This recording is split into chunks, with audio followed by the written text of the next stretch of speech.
Picture a wardrobe, not your wardrobe, not the thing wedged in the corner of your bedroom with the broken hinge and the pile of clothes you've been meaning to sort through, since some vague point in the recent past that keeps moving further away. I mean a wardrobe that is the size of a small house, several rooms, connected by low doorways and staffed by actual human beings whose entire professional identity, whose legacy, whose pride, whose reason for existing is the correct folding of fabric. Now fill it with the smell of cedar and camphor and the faint sweetness of expensive beeswax candles burning in the middle of a grey autumn afternoon, because the shutters are closed against the dust and the light, and the October chill that gets into everything at Hampton Court despite the fires that burn in every room from September through May. Add the smell of the velvet itself, heavy, damp at the edges from the morning fog that crept in through the river-facing windows before anyone noticed, like a very grand, very expensive, very dangerous animal crouching in the dark. Add the metal smell, the gilded buttons, the enamelled clasps, the chain of office, gold links as thick as your thumb, that has been laid out on the table covered with white linen and cannot under any circumstances be touched with bare hands. The oil from your skin will dull the surface. You learned this on your first day. You learned it because someone's hands shook and they forgot and reached for it bare-fingered, and Edmund Gryce said nothing, just looked, and the look was enough to make the lesson permanent. Add the fear. Because fear has a smell in the Tudor court and everyone knows it, and the worst thing is that your lord knows it too. That is where you are right now. England, October 1546, the 37th year of the reign of Henry VIII, the court at Hampton Court Palace, the long corridors and the watching faces and the fires that burn too hot in the staterooms and not hot enough in the rooms where servants sleep. The king is 55 years old, which in this century, in this body, in this life, is very old indeed. He is carried in a chair between rooms now. His legs are suppurating. His temper, which was never what you would call gentle even in good health, has become something that the entire court navigates the way you might navigate a flooded road in the dark, very carefully by feel, knowing that the solid ground you stood on yesterday might not be where you left it. Nobody says the king is dying. Saying the king is dying is the kind of statement that turns into a charge, the kind of charge that turns into a trial, the kind of trial that turns into a morning when the ravens on the Tower Green get fed rather well. So nobody says it. They just feel it. In the quality of the silences, in the way senior men watch each other across rooms, in the way factions that were solid last year are being tested now, like ice in March, everyone checking whether the surface still holds their weight. Your Lord Richard Ashton, Baron of Harleston, Knight of the Realm, member of the Privy Council in its current form, is one of those senior men. He is 52 years old. He has survived the fall of Wolsey and the fall of More and the fall of Cromwell and the rise and fall and rise again of about a dozen factions you can barely keep track of. He is not a man who survives through luck. He is a man who survives through watching everything, saying little, and being absolutely, precisely, impeccably dressed at all times. Because in this court, what you look like is what you are. And what you are is, potentially, everything. You are Thomas Webb. You're 17 years old. You came from Shropshire 4 months, 2 weeks, and 3 days ago. You know the exact number because you have been counting, the way someone counts days in a place they are not entirely sure they will survive. You're the fourth son of a man who has a modest estate and 11 children, and exactly enough influence to place one of them in the household of a powerful lord. That child is you. You're supposed to be grateful. You're also supposed to be standing very still right now, holding a doublet made of crimson velvet with gold thread embroidery, while Edmund Gryce examines it for the third time in 20 minutes, and your arms are beginning to shake from the effort of holding it level, and your face must show nothing at all. So I make these sleep stories, these history for sleep stories, and the questions I get about this period are always the same ones. The wives, the executions, the drama of the great figures. And yes, all of that happened. All of that was real. But here is the thing nobody asks about. What did it feel like to be the person who held the doublet? Subscribe if you want. Find whatever comfortable position works for you. Turn off the lights if you haven't already. Because we're going in close tonight. Very close. Here we go. You woke at 5. Not because a bell rang. There are bells, of course. Hampton Court is full of bells, the chapel bells and the clock tower bells, and the bells rung by servants summoning other servants, an endless conversation of metal that you have slowly, over weeks, learned to decode. But you were not woken by a bell this morning. You were woken by the cold, which arrived sometime around 4 and settled into the attic room where you and Peter So sleep with the particular heavy permanence of October cold that has nowhere better to be. The palliasse under you is stuffed with straw that has been here longer than you have. It crackles when you move. The blanket is wool, thick enough but not quite thick enough, and there is a gap at your shoulder where Peter has pulled it to his side in his sleep without meaning to, and that gap has let in about 4 inches of air that is the temperature of a stone floor. You lie there for a moment in the grey before dawn, staring at the ceiling beams above you, feeling the cold on the strip of your neck that is exposed, and you think, today is the day. Not because anything special is scheduled. There is no great ceremony today, no formal audience, no significant occasion. Lord Ashton will simply be attending the afternoon gathering of certain councillors in the presence rooms, an informal occasion by the standards of this court, meaning that only about 40 people will be watching. But informal here is not what informal means in Shropshire. Informal here means the stakes are slightly lower than maximum. Informal here means only the people who could ruin your lord's position, rather than the people who could have him arrested, will be observing his appearance. So, today is the day, same as every other day. You get up before the feeling of dread can settle in too deep and become comfortable. The floor under your bare feet is cold enough to make you hiss through your teeth. The boards are old oak, dark from decades of use, with gaps where the draughts come up from the room below. In summer, those gaps let up the smell of cooking from the kitchens 2 floors down. In October, they let up the smell of cold stone and the particular close dampness of a building that has too many people living in it and not enough ventilation. Peter is still asleep, on his back now, one arm thrown over his face. Peter So is 20 years old and has been in Lord Ashton's service for 2 years. He sleeps like a man who has made his peace with the world, deeply, without apparent concern for what is waiting on the other side of waking. You find this quality in him both admirable and faintly suspicious, the way you might admire someone who is completely unafraid of large dogs.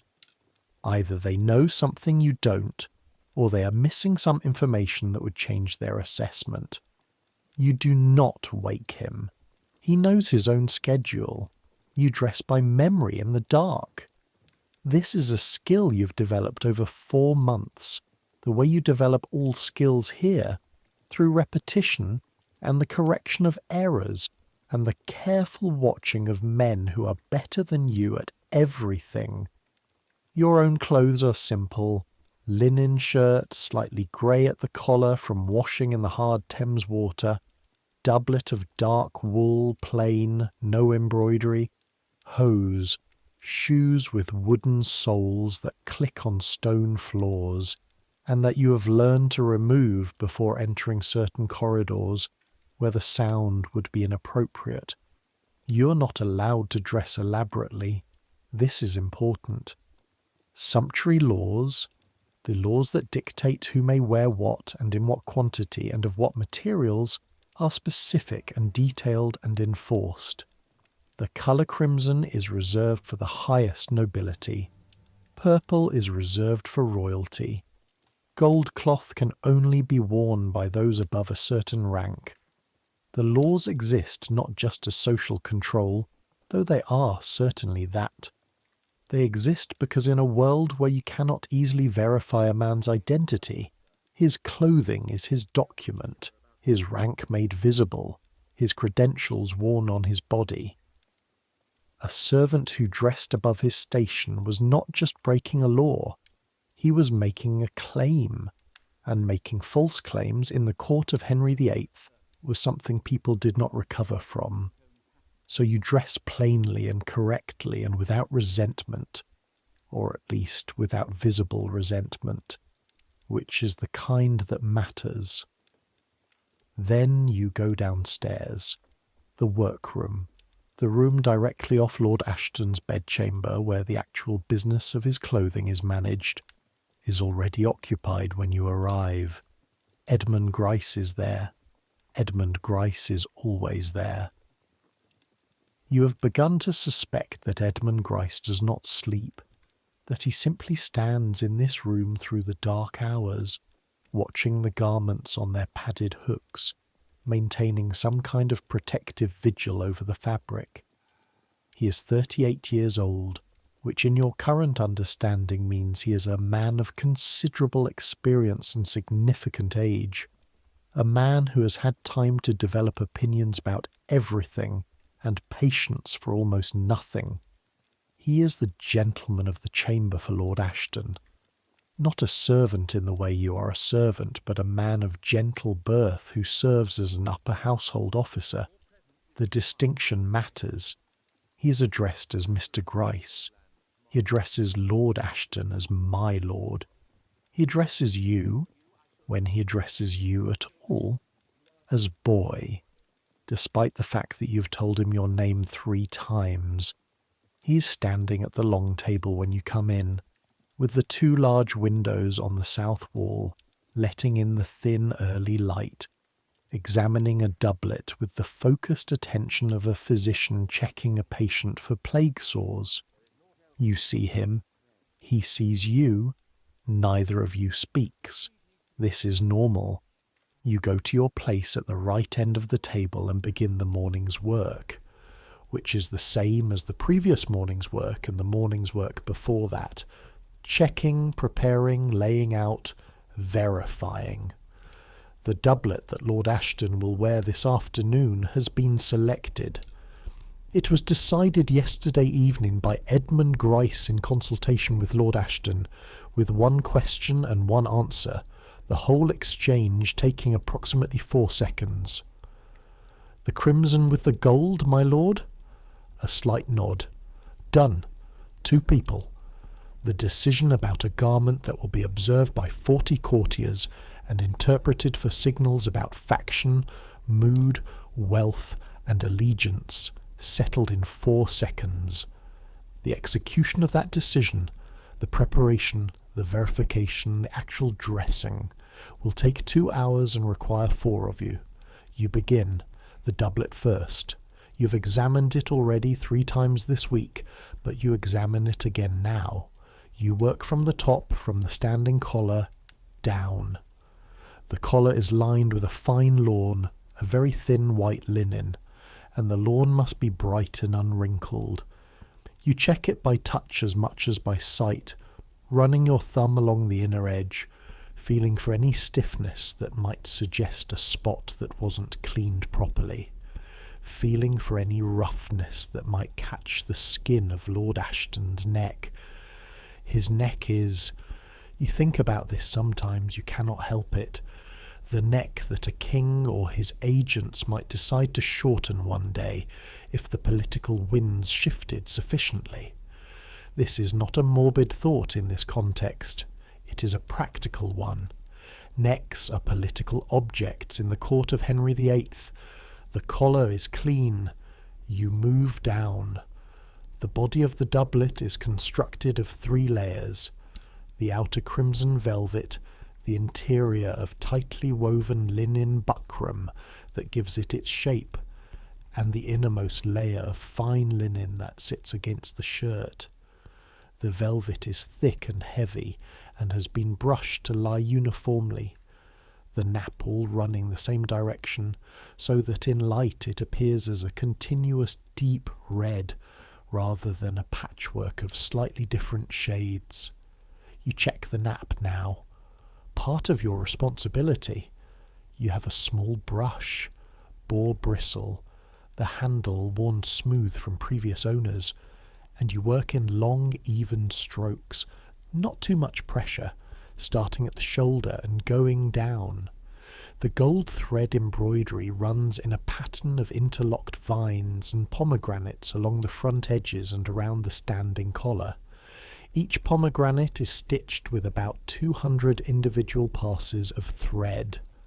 There are 46 pomegranates on this doublet. You have counted them because you have spent time with this doublet, and the mind does what it does. You check each junction point where the embroidery meets the velvet, feeling for any loose threads with the pads of your fingers. Gold thread is metal, actually. Silk wound with fine gold wire, and it breaks differently from silk. Silk frays. Gold wire breaks, and the broken end catches the light and catches the eye of anyone who knows what to look for, and Edmund Gryce knows what to look for. 2 junctions feel slightly rough. Possible loose threads, or possible lint from the cedarwood pressing that went into the storage chest. You bring the doublet to the window and examine it in the direct light. Lint. You remove it with the fine ivory pick that lives in the small leather case on the left side of the table. The embroidery is sound. 40 minutes of preparation and you haven't started on the points yet. The points are what will kill you. Not literally. Probably not literally. But they are what will cause you the most difficulty this afternoon, because they are small and numerous and fiddly, and they must be perfect, and there are approximately 60 of them. A point, in case this needs explaining, and it does, because you had never seen one before you came here, is a lace. A cord of twisted silk or leather, braided smooth and tipped at each end with a small metal tag called an aglet. The aglets are usually brass or silver, sometimes gilt, sometimes plain, shaped like tiny cylinders crimped at the top to grip the cord. The purpose of points is structural. Tudor men's clothing does not button or zip or snap together in the modern sense. It is tied. The hose attached to the doublet through a series of holes worked around the doublet's lower edge and the hose's upper edge, and through these holes pass the points, which are then tied in small neat bows or firm knots depending on the garment and the location. Without points, the hose would fall down.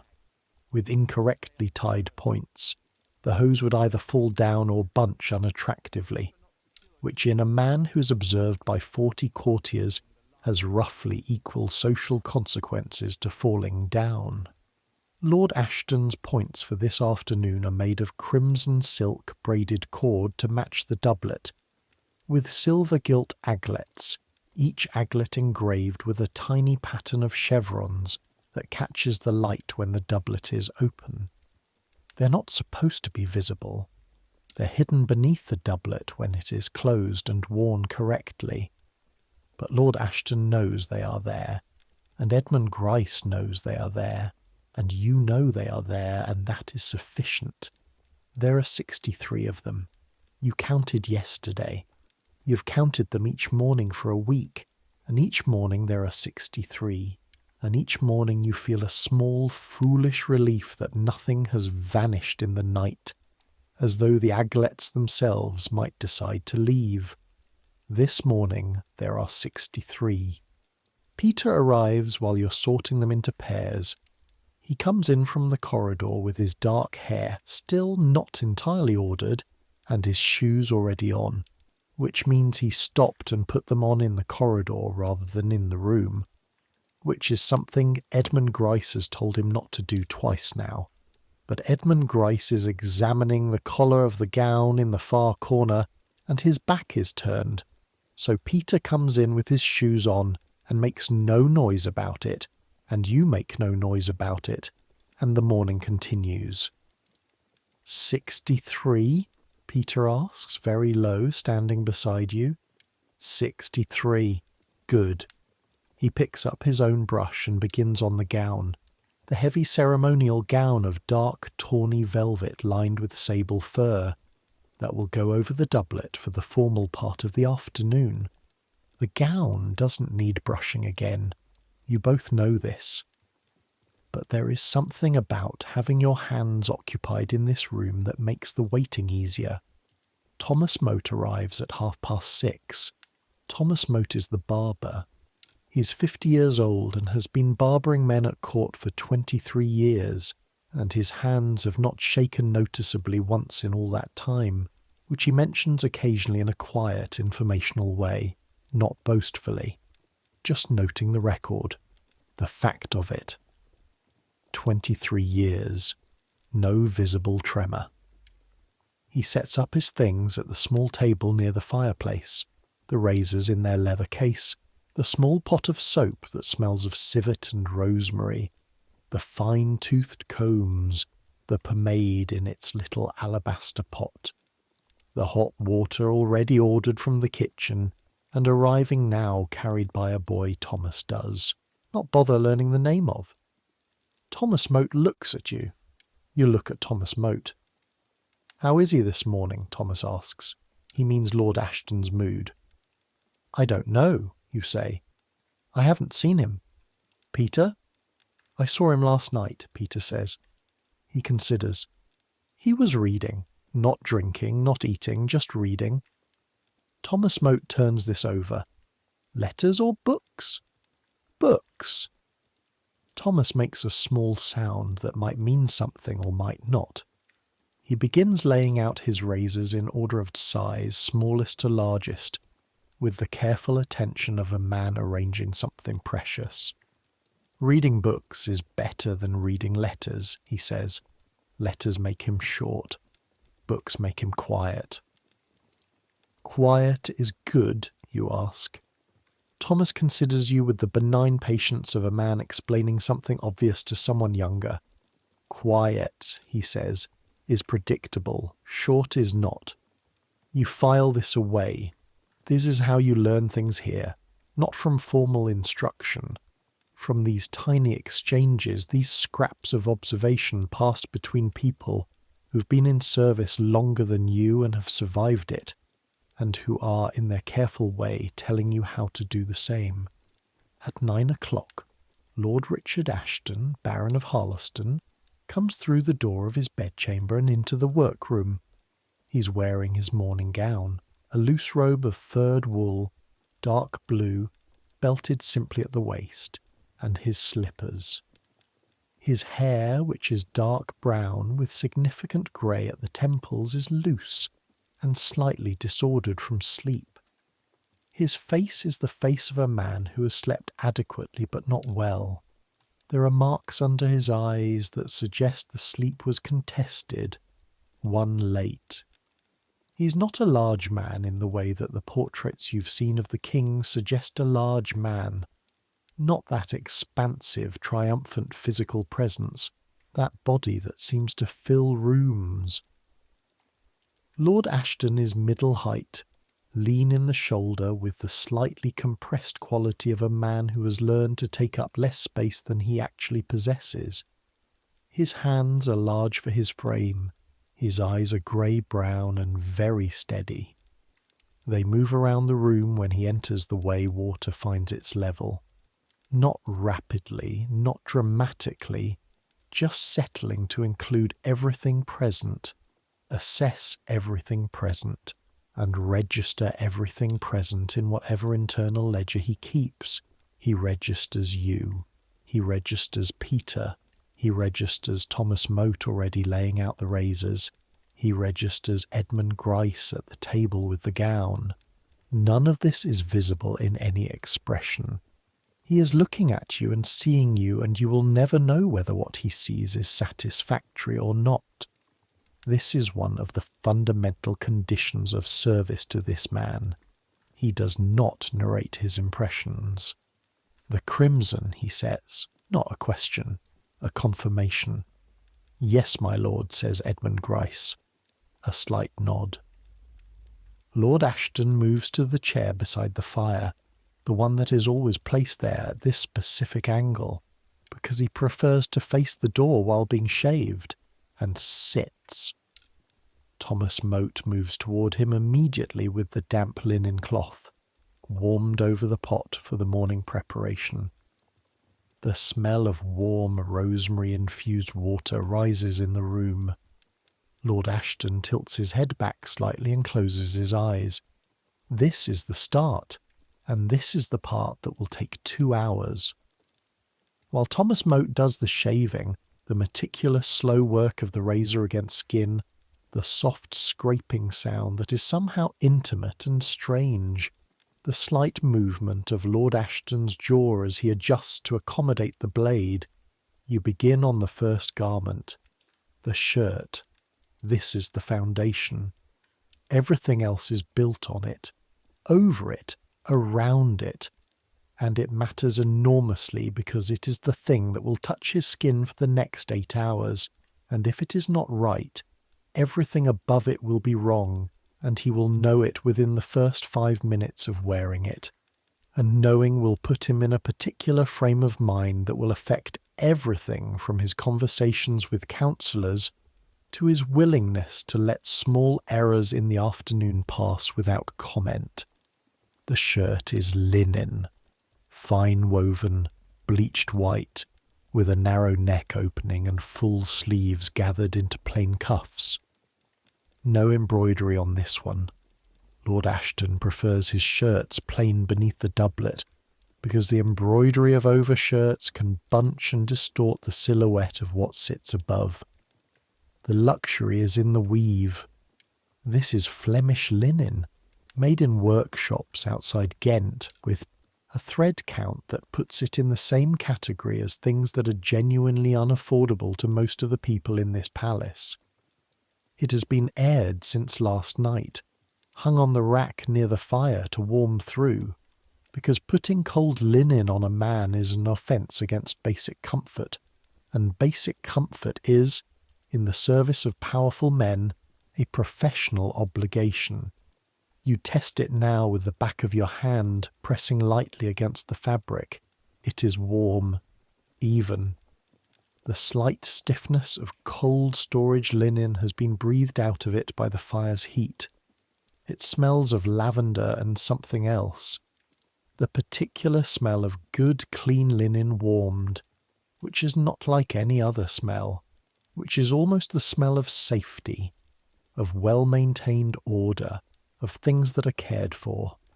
You carry it to the chair with the same careful level hold you use for the doublet. No draping it over your arm, no looseness. The shirt held flat between your extended forearms, its length supported, presenting it to the act of wearing with the collar accessible at the top. Lord Ashton opens his eyes when he senses you standing beside him. Thomas Mote is finishing. The last pass of the razor, the cool, damp cloth to close the pores. Lord Ashton's jaw is now perfectly smooth, the skin slightly flushed and clean, the smell of the civet soap rising from him. He stands. You help him out of the morning gown, holding it as he slides his arms free, catching it before it falls or puddles, handing it to Peter, who folds it across his arms, and then you and Peter together help him into the shirt. The ritual of putting on a shirt is not simple. This is the first thing you learn in this position. A lord does not dress himself in the way you dress yourself, stepping into garments, pulling things over your head, using your own two hands in whatever pragmatic order works. That is for people who dress privately. Lord Ashton does not dress privately. Lord Ashton dresses with witnesses and assistants and a specific protocol, and part of that protocol is the dignity of the process, which means the garment comes to him rather than him going to the garment, and the garment is guided onto him with a smoothness that suggests it is arriving by its own volition rather than being wrestled on. You hold the shirt wide. Peter holds the neck opening at exactly the height of Lord Ashton's head. Lord Ashton bows his head minimally, and the shirt descends. Your hands guide the sleeves, finding his arms, settling the cuffs at the correct position. Peter shakes the hem down so it falls cleanly over the torso without catching. 10 seconds, all told. And if any part of it went wrong, if the neckline caught for a moment on his ear, if the sleeve twisted, if the hem bunched, he would not say anything, and the silence would be worse than anything he might say. It doesn't go wrong. Not this time. The shirt falls cleanly. Lord Ashton moves his arm slightly, settling into it, making the small adjustments that show you it is sitting correctly. The fabric lined smoothly, no pulls or bindings. Next, says Edmund Gryce behind you. You turn back to the table. This is the part of the ritual that nobody describes in the histories. The histories describe the doublet. The histories describe the chain of office, the broad, magnificent collar of gold links that a powerful lord drapes across his shoulders like armour made visible, like an argument won and mounted on his body. The histories describe the ceremonial gown, the cap with its jewel, the gloves with their embroidered backs. The histories do not describe the 20 minutes between the shirt and the doublet. The 20 minutes are occupied by the intermediate layers, the things that are not seen and are not described and are not preserved in portraits, because portraits are about what is displayed, not about what is constructed beneath the display. But without those 20 minutes, the display does not hold. First, the waistcoat. Another layer of linen, this one fitted close to the body, quilted at the front and sides for warmth, and to add slight padding that shapes the silhouette beneath the doublet. In the portraits of powerful men you've seen at Hampton Court and in the great houses you've passed through on your journey from Shropshire, those men look solid, substantial, broad across the chest, not because they are all naturally built that way, because of the waistcoat and what sits above it. You tie the waistcoat's side laces with particular attention. The knots must be flat and even. No knot should press against the ribs. You have learned this through Thomas Moat, who learned it from his predecessor, who served 3 lords before him, and is now very old and occasionally consulted on specific questions about the correct pressure of certain knots. This knowledge passes from person to person in small verbal fragments. Not too tight at the lower rib. He breathes from there when he thinks. Then, the trunk hose. This is the garment that covers from the waist to the upper thigh, full and rounded in the fashionable silhouette, stuffed with horsehair and wool to achieve the shape that sits wide and round, and gives the figure above it a V shape when combined with the padded doublet shoulder. The The trunk hose are crimson velvet like the doublet, slashed at intervals to show the cream lining beneath. Fashionable slashings, every slash deliberate, the edges finished with fine stitching so they don't fray. Peter helps you with the trunk hose because they require 2 people to position correctly without distorting the padding. You on one side, Peter on the other, guiding them up over the waistcoat linen, positioning the waistband at precisely the correct point, 2 finger widths above the hip bone, verified by feel, and then holding them in position while Edmund Gryce brings the first sets of points and begins the attachment at the back. Lord Ashton stands with his arms slightly out from his sides, his eyes forward, his face entirely still. He does this every single day, this ritual, or a version of it. He has stood in this position thousands of times in his life. He does not fidget. He does not make small talk. He breathes evenly and allows the process to happen around him with the patient stillness of a man who has long since made peace with the fact that being dressed is something that happens to him, not something he does. You have sometimes wondered, in the quiet moments between tasks, what that feels like. To be so surrounded by service that your own body is, in a sense, a collective project. Is it comfortable? Is it strange? Does he ever, in the privacy of his own skull, wish he could just pull on his own breeches without 4 people watching? But then you think, what would it mean for a man like Lord Ashton to pull on his own breeches? It would mean nobody was watching, nobody present, no witnesses to his mourning. In a world where presence means power and absence means vulnerability, being dressed by 4 people is not an inconvenience. It is a proof, a daily demonstration that he is a man of sufficient standing to command attendance, to have his routine considered worthy of 4 people's working time. The dressing ritual is political. It is not about the clothing. It is about what the clothing means, and what the act of putting it on means, and who is present when it happens, and who therefore owes their mourning to his maintenance. You are one of the people whose mourning he owns.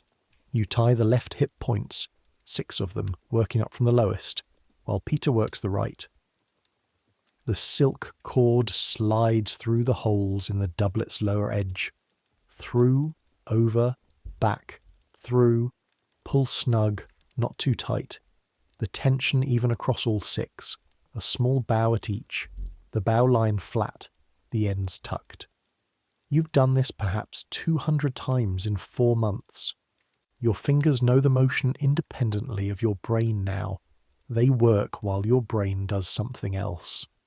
Takes in the room, the light changing in the south window as the cloud cover shifts, the smell of Thomas Mote's pomade being applied to Lord Ashton's hair at the chair, the sound of Edmund Gryce's measured breathing behind you as he inspects each bow as you tie it.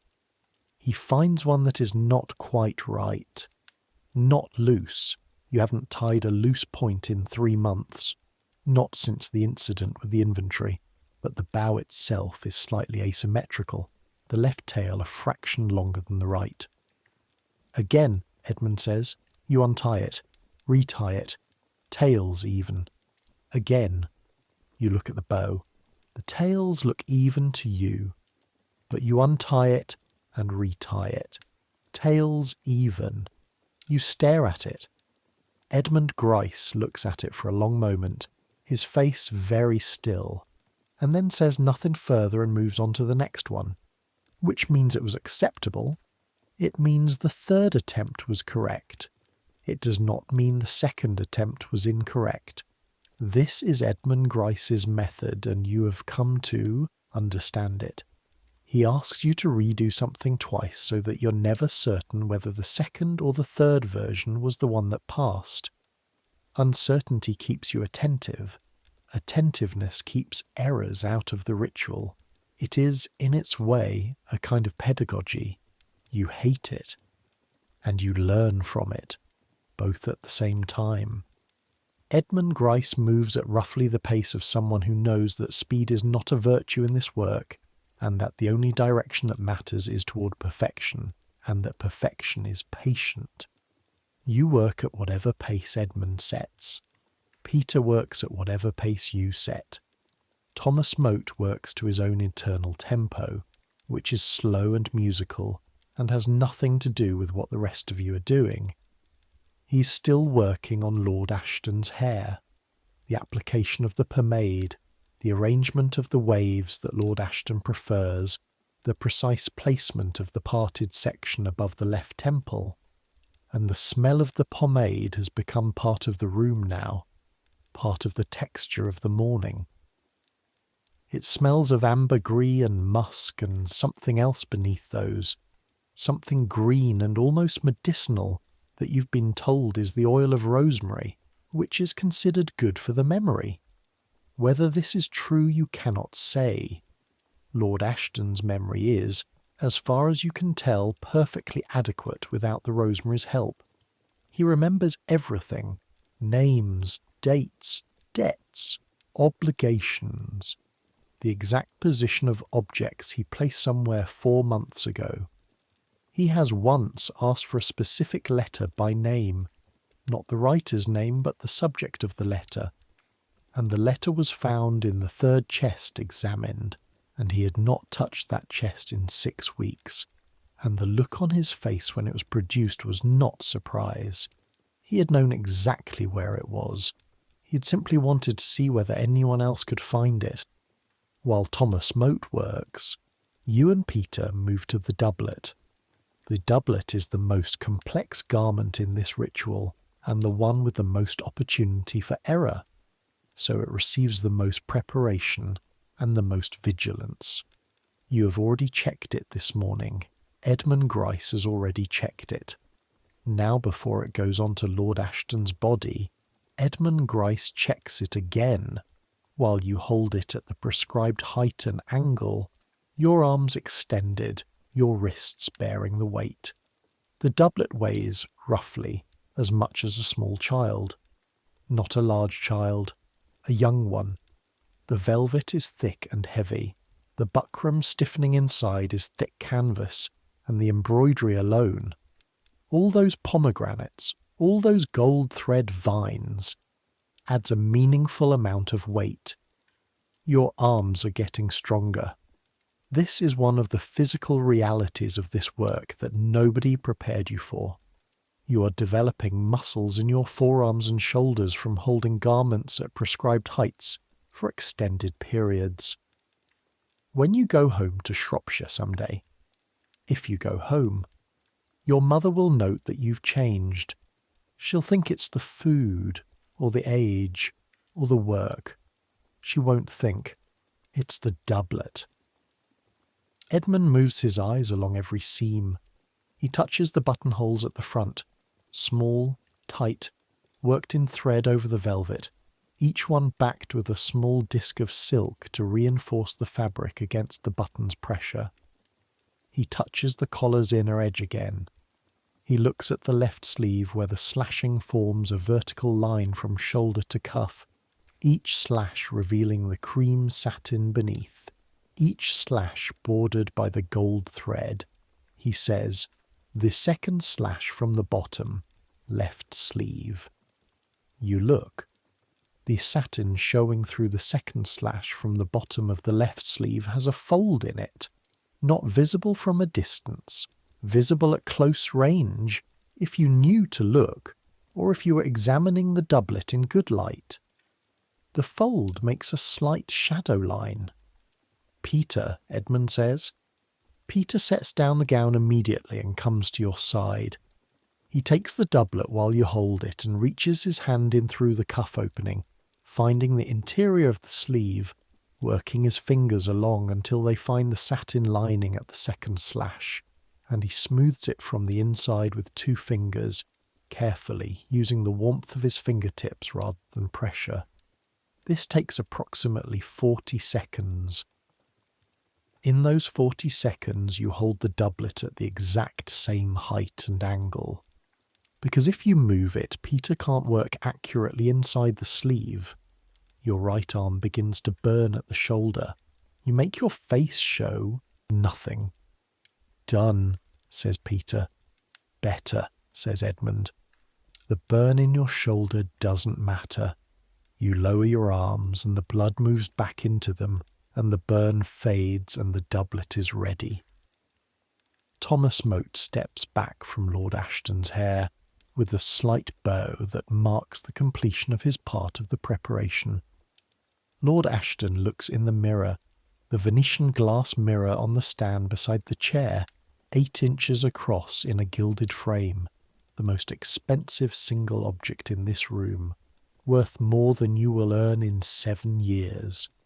And he looks at his hair without expression. Thomas Moat waits. Lord Ashton says, "The left." Thomas Moat steps forward again.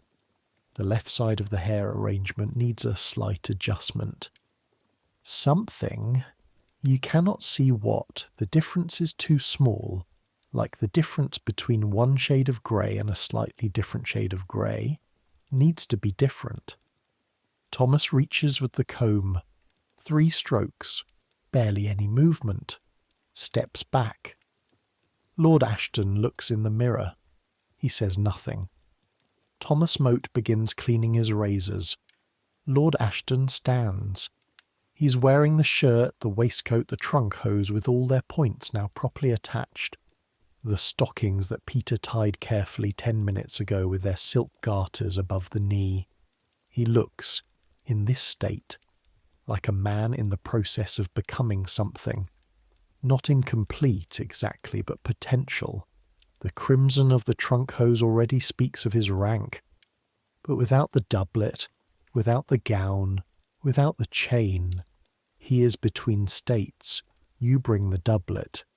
This is the part of the ritual that took you the longest to learn correctly, because it requires a coordination between you and Peter that has to appear seamless and instinctive, and it did not feel seamless or instinctive for the first 6 weeks, during which you both quietly terrified each other with your near misses and Edmund Gryce's controlled silences. You stand to Lord Ashton's right with the doublet's right sleeve open and ready. Peter stands to his left with the left sleeve open and ready. Edmund stands behind to manage the back of the garment as it goes on. Lord Ashton extends both arms slightly from his sides. Not fully, not awkwardly, just the practised small extension of a man who has done this 10,000 times. The doublet moves on to him.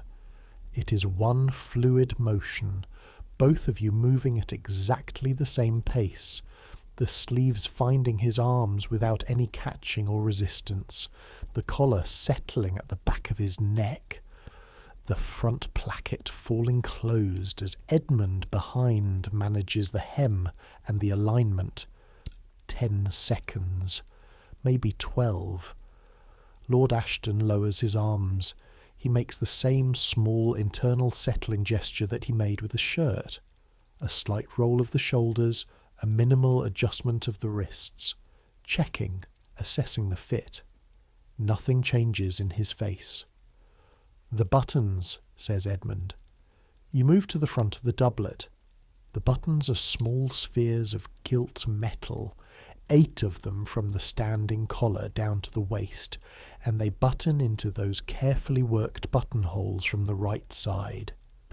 You begin at the collar, always the collar first, then down, and your fingers work the buttons through their holes with a touch that is firm enough to be effective and light enough not to mark the velvet. This close to him, you're aware of him in a way that is difficult to describe. Not physically threatening. Lord Ashton has never, in your experience, threatened anyone physically. He is not that kind of man. The kind he is sits differently in the atmosphere, a kind of compressed attention, a weight that doesn't depend on volume or movement. You are close enough right now that you can feel the warmth coming off him through the doublet's velvet, the warmth of a man's body, of his skin, which is odd to think about and odder to feel. And you can hear his breathing even, slow, and you are aware with every button you push through every hole that this man could end your career in this service with a single word, and your next career and the one after that with a letter to the right person, and that what you are currently doing is not merely dressing him, but maintaining the entire physical and social apparatus of his presentation to a world where what he looks like determines what he is allowed to be. And you are 17 years old, and your right shoulder still aches from holding the doublet for 40 seconds while Peter fixed the lining, and you have been awake since 5. Button 6, button 7, button 8, done. Edmund Gryce moves to the collar to check the alignment. He places 2 fingers at the base of Lord Ashton's neck and checks that the collar's inner edge lies flat. It lies flat. He looks at the button alignment from behind. Are all 8 buttons in a true vertical line? They are. He moves to the front and examines the fold of the front placket. He says nothing, which means it is correct. It happens 12 minutes later during the attachment of the chain of office. The chain is kept in its own box, a shallow wooden box lined with dark silk velvet, like a stage for the thing it contains. The box lives on the shelf above the fireplace, where the warmth of the fire keeps the metal from becoming cold to the touch, in the way that gold can go cold in a stone room in October. Edmund Gryce takes the box from the shelf, opens it, sets it on the table. The chain is there. That is not the problem. The problem is the pendant. The chain of office is a collar of flat gold links, broad and substantial, worn across the shoulders and upper chest. Attached to the front central link is a pendant, a Tudor rose in enamel and gold, set with a flat ruby in the centre, about the size of a large coin, worth a substantial amount of money, and presented to Lord Ashton by the King himself at a ceremony approximately 7 years ago, which means it has the status of a royal gift, and the loss or damage of it is not merely expensive, but politically complex in ways that make expensive seem almost pleasant by comparison. The pendant is not in the box. Edmund Gryce looks at the box for a moment with the quality of stillness that he sometimes achieves that is different from his normal stillness. His normal stillness is controlled. This is arrested. A man stopping mid-motion in a way that sends information without words. You see his face, and you understand immediately before your brain has had time to reason through what the expression means. Something is wrong. "Where," says Edmund Gryce very quietly, "is the pendant?" No one answers, not because there is no answer, because there is no answer. You look at the box. The chain is there. The large flat links lying against each other on the dark velvet, orderly, present, accounted for. At the centre front link, where the pendant should hang, there is the small loop of gold wire through which the pendant's ring passes when the 2 are connected. The loop is there. The pendant is not.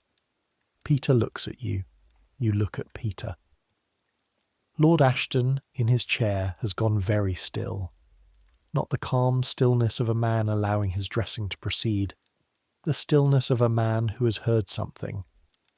"The box," says Edmund Gryce still very quietly. "When was it last examined?" "Yesterday evening," you say. Your voice is steady. You're surprised at this. "After my lord returned from the evening. I cleaned the chain and replaced it. The pendant was present." "You're certain?" "I'm certain." A pause in the room that has a texture. like the moment before thunder, when the air has changed and you can feel what's coming before it arrives. Search, says Edmund. This is a specific instruction with a specific meaning. You and Peter begin a methodical search of the room, not a frantic turning over, not a panicked scrabbling, but a systematic examination of every surface, every container, every fold of fabric, every corner of the storage chests. This must be done quickly, and must appear unhurried, because appearing panicked in front of Lord Ashton is itself a kind of failure. You begin with the table. You move every object, every tool, every leather case, every folded linen, and check beneath it. Your hands are moving smoothly, deliberately, lifting and setting down, lifting and setting down. And underneath the smooth deliberateness, your heart is going at a rate that is somewhat alarming. A rapid, tight rhythm behind your sternum that is the physical expression of a fact. You're not allowing yourself to think directly. If that pendant is not found, someone will be blamed, and the people most available to blame are the people in this room. Peter is working the fireplace around, checking the mantelpiece, checking the gap between the box and the wall. Thomas Mote is examining his own tools and cases without being asked. Professional solidarity or self-preservation or both. Edmund Gryce is standing in the centre of the room very quietly. Lord Ashton says in a tone that is entirely conversational, "When was I last wearing it?" "Tuesday, my lord," says Edmund, "the formal presentation in the great hall. And it was returned correctly after."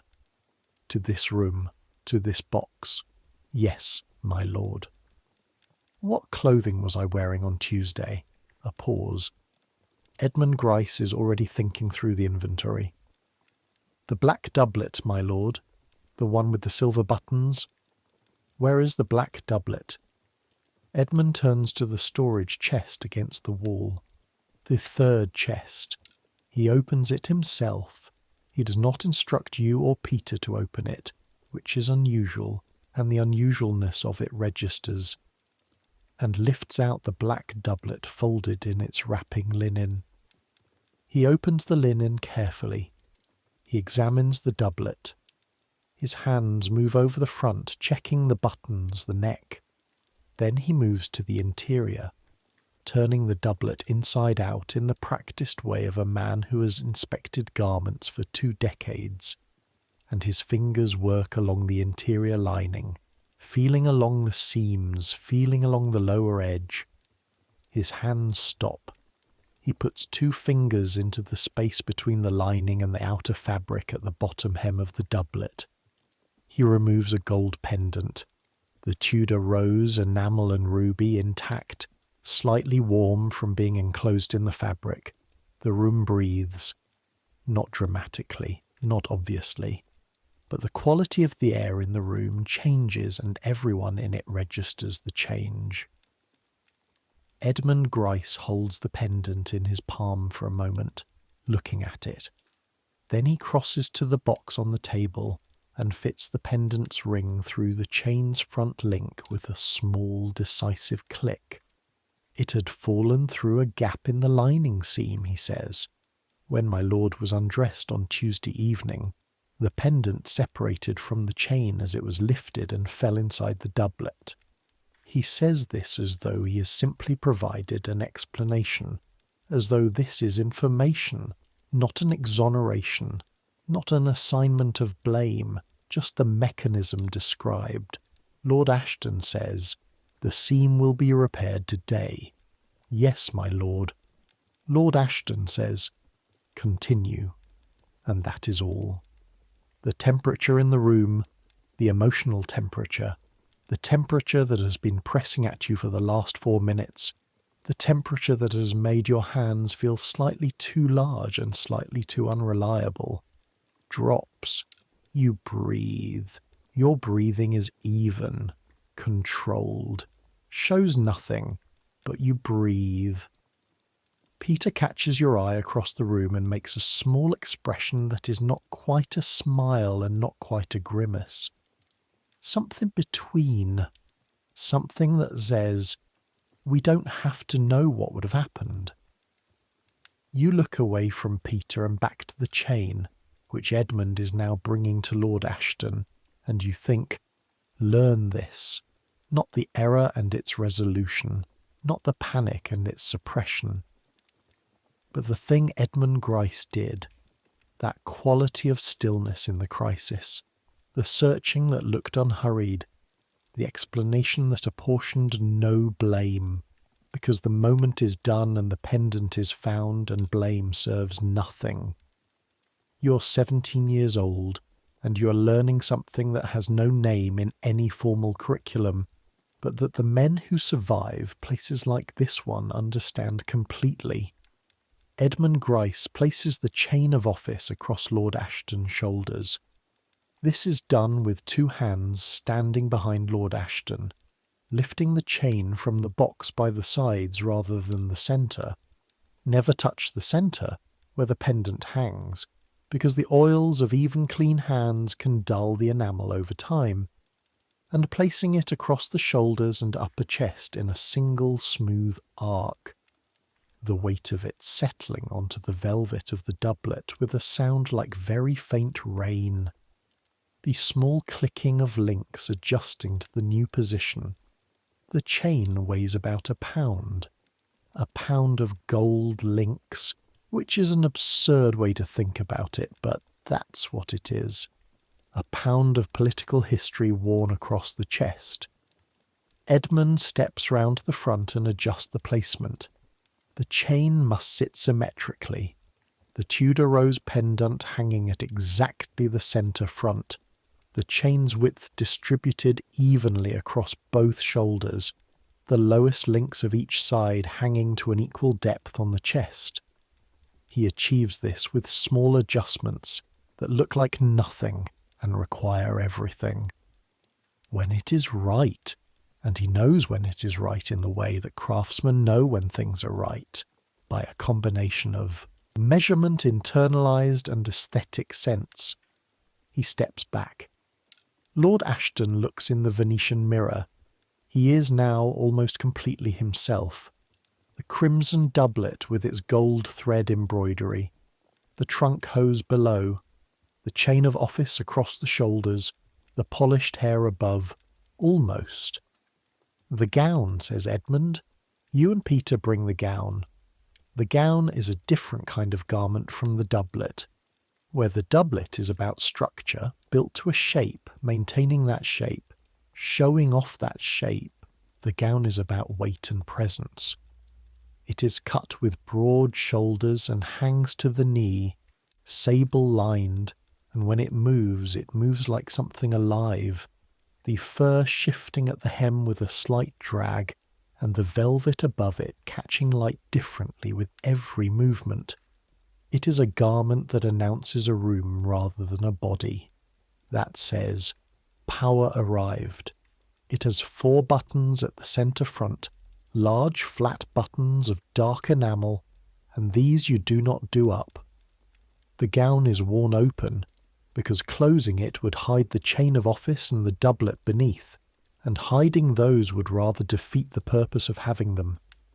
As you guide the gown onto Lord Ashton's shoulders, this requiring no less precision than the doublet, the alignment of the shoulder seems critical, the sable trim at the collar settling exactly at the back of his neck. You're aware of the history in your hands.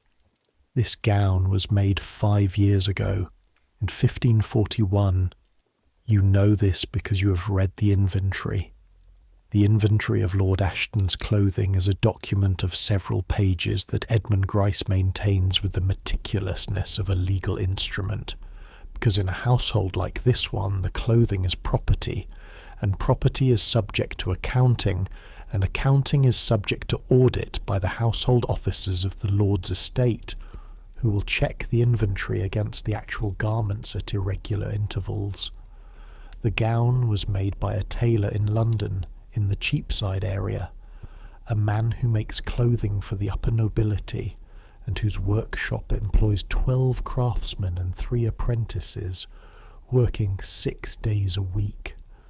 The velvet came from merchants who imported it from Italy, specifically from the weaving workshops in Florence and Lucca, where the Medici banking family and their various successors have been financing textile production for a century and a half, and where the techniques for producing this kind of deep, even pile velvet with this particular weight and luster have been developed and refined over generations.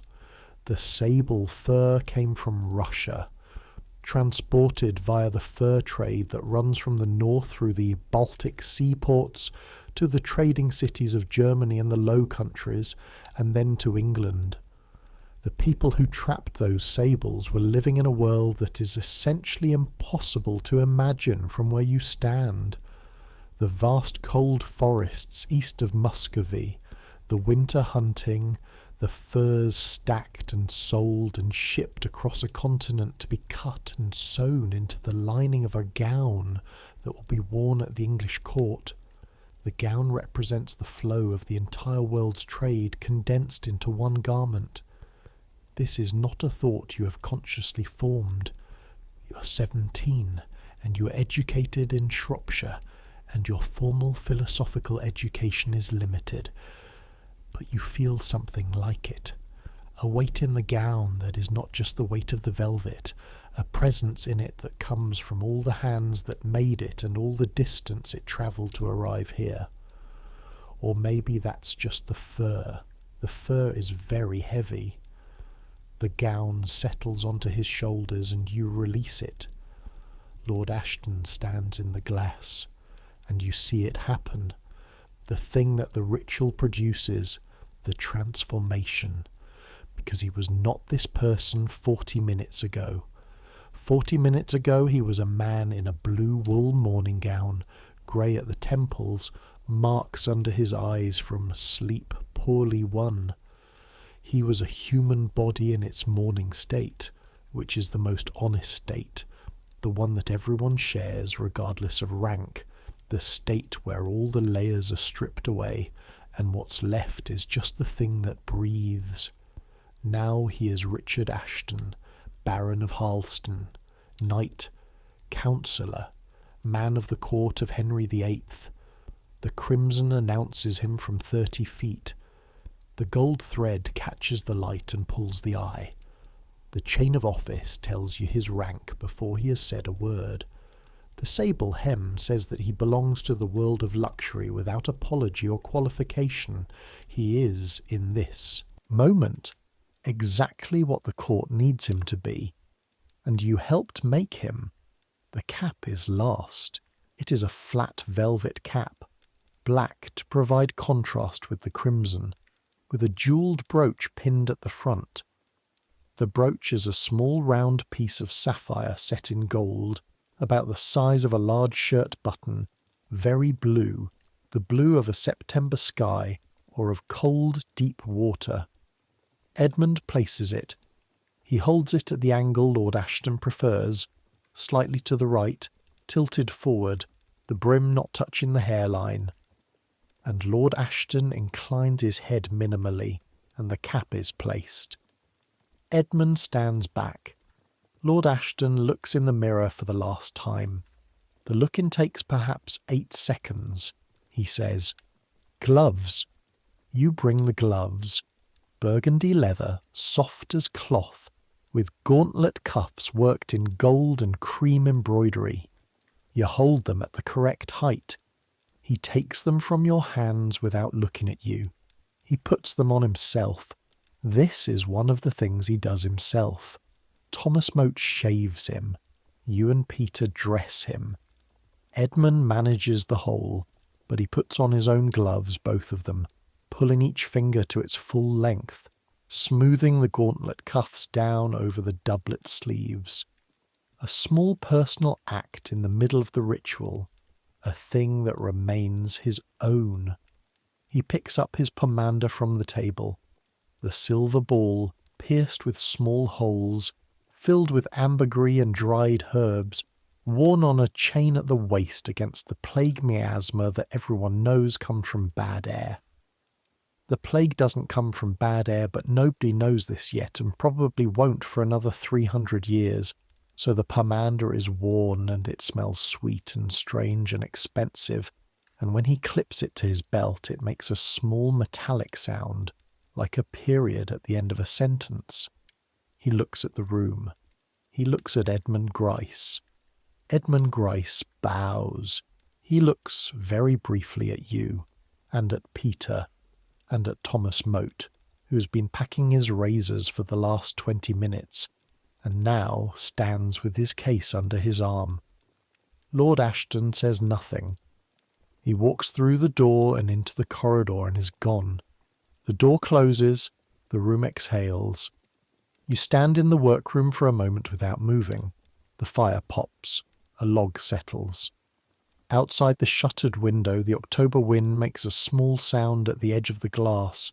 Then Edmund Gryce says, "Strip the table, return the morning gown to the chest, air the waistcoat, the linen seam on the black doublet to the seamstress today."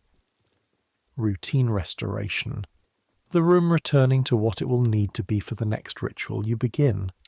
Your hands move automatically, folding, returning, hanging, organising, while the tension of the last 2 hours drains slowly out of your shoulders. Peter catches up the morning gown from where he folded it across his arm 2 hours ago and carries it to its chest. You follow with the waistcoat, taking it to the rack near the fire for airing. Thomas Moat collects his water basin and carries it out without ceremony. Edmund Gryce picks up the black doublet. He examines the interior seam where the pendant was found. He finds the gap, a small failure of the lining stitching at the bottom hem, perhaps an inch of opened seam, invisible from the outside, and he marks it with a pin. He says without turning, "Web." "Yes, sir. When you replaced the pendant in the box yesterday evening, did you examine it to confirm it was securely attached?" You think about yesterday evening, the ritual of undressing which you perform in reverse, the chain of office removed first, placed in the box. You can see yourself. You try to see yourself. Can see yourself placing the chain in the box. Did you check the pendant? You thought you did. You believe you did. But under Edmund Gryce's question, belief becomes uncertain. "I believed I confirmed it, sir." "You believed?" "Yes, sir." Edmund turns and looks at you. "There is a difference," he says, "between believing you checked and checking. The difference is that one of them you can always account for, and one of them you cannot. From this point, you will count every pendant, every jewel that is detachable. Confirm it is secure before the box is closed and note it in the morning log." He holds up the morning log, a small book that lives on the left corner of the table, in which you record the state of the garments each morning, any issues found, any actions taken. You note it every morning. You have never noted the confirmation of individual jewel attachments. You will from tomorrow. "Yes, sir," you say. "Good." He turns back to the doublet. This is what you have learned to recognize as Edmund Gryce's mercy, the lesson delivered cleanly, without flourish, without long accusation, without the grinding extension of correction that some men of his position use as proof of their own authority. The error identified, the procedure corrected, move forward. The past is only useful for the lessons it holds. You wrote it wrong. You'll write it right tomorrow. That's the entirety of it. You take the morning log and make a note now in anticipation. In the entry for today, already filled in with the morning's preparation, you add at the bottom, "Pendant confirmed attached at all times when jewels returned to storage." Small handwriting, black ink, the feather end of the quill worn down to where it barely holds a point. You make a mental note to request a new quill. You add it to the bottom of the morning log entry in brackets. Then you close the log and return it to its corner. Done. The ritual is complete. The time is now just past 11 o'clock in the morning. Lord Ashton will be in the presence rooms until mid-afternoon, at the informal gathering that is the purpose of all this preparation. You will not see him until approximately 4, when he returns, and the reverse ritual of undressing will begin. Between now and 4 there is work of a different kind. The workroom needs to be prepared for the evening. The garments that were not worn today return to their proper conditions. The morning gown taken to the pressing table and checked for any marks from where it was worn and removed. The inventory checked against the box contents. The seam on the black doublet marked and sent. You do all of this methodically, working through the morning and into the early afternoon. But Edmund Gryce dismisses you at noon. He does not do this every day. Occasionally, when the morning has been difficult, when the ritual has produced tension, when something has required extra concentration, or when Lord Ashton has been in a short mood, Edmund gives you 2 hours, not as reward, as maintenance. A working machine, he once said to you, in one of his very infrequent analogies, needs oil as well as use. You go out. Hampton Court Palace in October 1546 is a building in the middle of becoming itself. Cardinal Wolsey built the original palace here, began it in 1514, and expanded it obsessively over the following years, building for a scale and beauty in the display of a power that was, for a decade, the second most significant power in England. Then Wolsey fell, that particular fall being one of the great catastrophic falls of the era. A man who built himself a palace and a position that made the king jealous, which is the kind of ambition that ends careers and sometimes lives. And the palace passed to the king. Henry has been building on it ever since. You walk through corridors that are enormous by the standards of any building you knew before, with ceilings so high that the fires in the hearths below barely reach the ceiling spaces with their warmth, and on cold days the upper portions of the rooms are simply cold, the heat pooling at floor level where the people are while the ceiling remains in another climate entirely. The floors are polished stone, covered in places with rush matting woven in patterns. The matting changed when it becomes odorous, which in a palace of this size and population, with so many animals or people and kitchens operating round the clock, happens frequently. The smells are constant. This is something you could not have imagined before you came here. The visual grandeur of Hampton Court is anticipated. You had some idea that grand palaces were grand.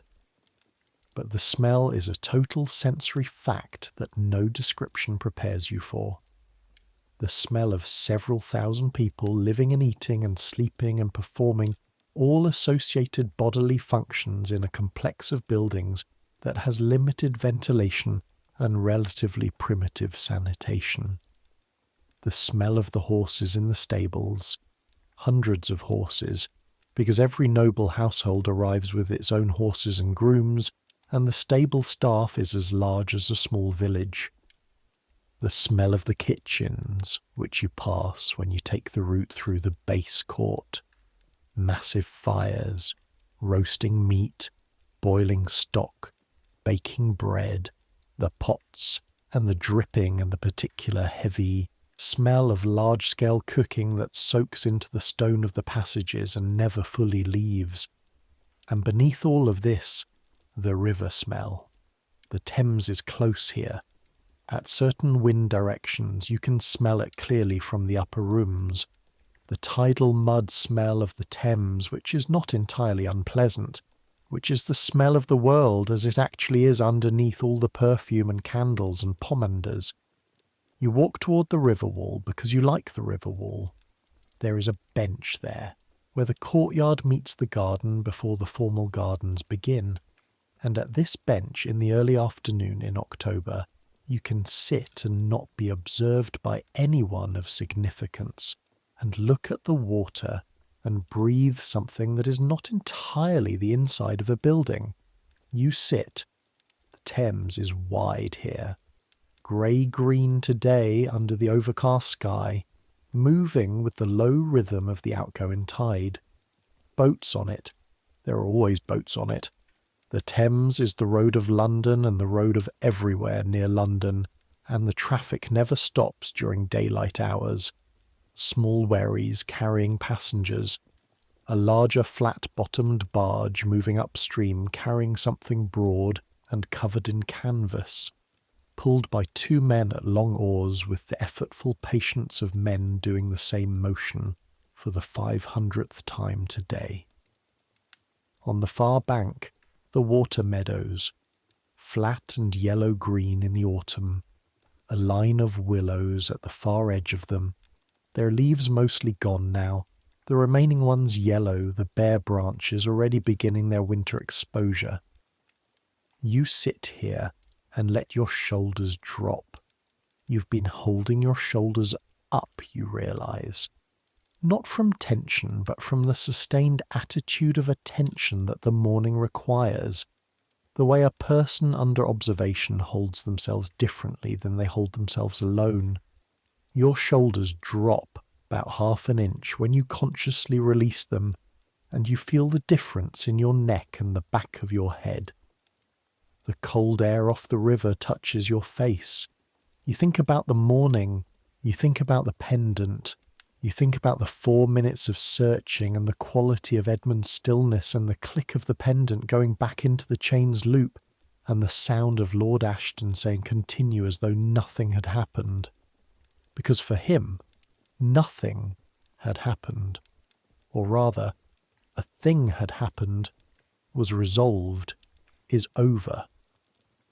There is no aftermath for him. No replaying of those 4 minutes in quiet moments for the next several days. No sudden memory of it in the middle of an unrelated task, the small cold clarity of what if it hadn't been there. The aftermath is yours, not his. This is something you're learning too, that the emotions of a powerful man's household are not the powerful man's emotions. He has his own. You've seen enough to know that. Seen moments when something in his face shifts in a way that is not political calculation, but something older and more involuntary. But the anxiety of serving him, the sustained low-level effort of managing everything so that nothing reaches him wrong, that is yours. That is what you and Peter and Edmund and Thomas Moat carry, so that he doesn't have to. It is a curious kind of care, not the care of affection, the care of professional obligation. You do not love Lord Ashton, could not say you love him, barely know him in any sense that the word love requires, but you care for him in the specific technical sense. The garments cared for, the rituals cared for, the maintenance of the image that allows him to function in the world of the court. The wind comes off the river, and you pull your plain wool doublet tighter and watch the barge make its slow progress upstream. Let me tell you what is actually happening in the court right now, because the dressing ritual does not exist in a vacuum. It exists inside a specific political moment that shapes every decision about what is worn and how and for whom.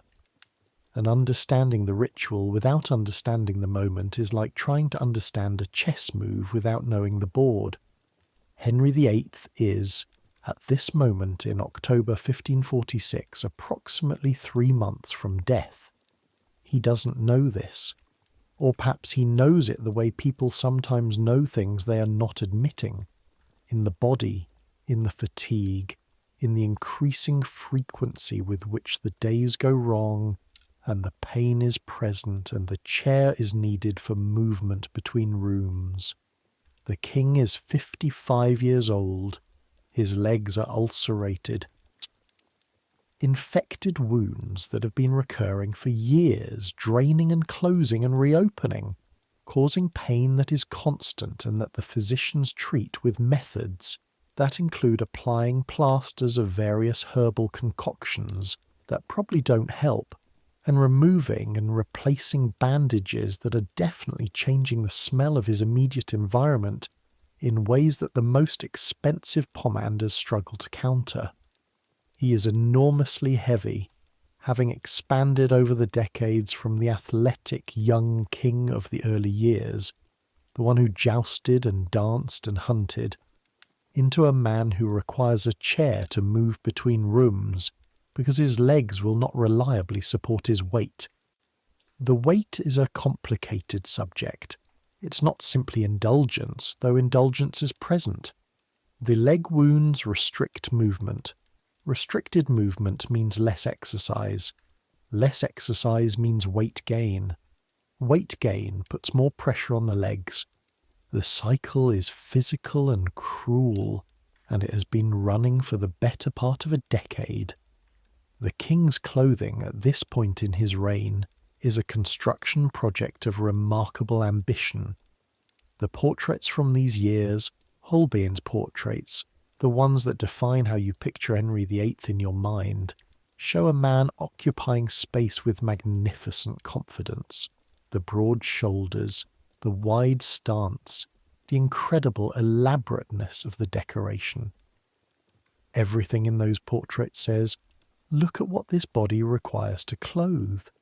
Look at what this rank demands. But the clothing is also construction. Padding is used, quilting, structural techniques very similar to what you're doing with Lord Ashton's doublet, but scaled up, and with the additional challenge of a body that is itself in flux, gaining weight, in pain, requiring adjustments to previous garments that the tailors are called to perform with the discretion of people who understand that commenting on the king's physical changes is not compatible with continued employment or continued existence. The tailors know everything. They see more than anyone. They keep their mouths shut perfectly. In this court, where the king is failing and the succession is a matter of anxious mathematics, the boy Edward is 9 years old. The women Mary and Elizabeth grown, but the question of female rule still contested. The factions aligned around each potential heir already calculating. Clothing and appearance are more charged than ever. Because this is a court preparing for a transition. Everyone in it knows it. The question is not whether it will happen, but when, and who will be in position when it does, and whether the position will be powerful or precarious. Lord Ashton's crimson doublet and gold chain and sable gown are not fashion. They are a political statement sent today to 40 other political people, all of whom are also making statements with their clothing, in real time, in the same rooms, reading each other's statements and cross-referencing them against what they heard yesterday, and what they know about who attended which informal meeting last week, and whose household has been seen coming and going from which corridor. The dressing ritual is, in this sense, the preparation for a form of warfare. A bloodless one mostly. A warfare of signal and counter-signal, of appearance and implication, of being seen in the right place with the right look in the right clothing at the right moment. But warfare. The casualties are real, even if they die in the tower rather than on a battlefield.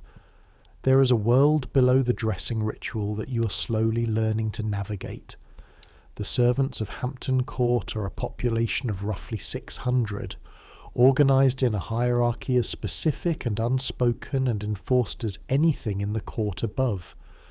The gentleman of the chamber sits above the groom of the chamber. The groom of the chamber sits above the page. The pages sit above the kitchen boys, who sit above the outdoor servants, who sit above the various temporary and casual staff, who are hired for specific occasions and dismissed after.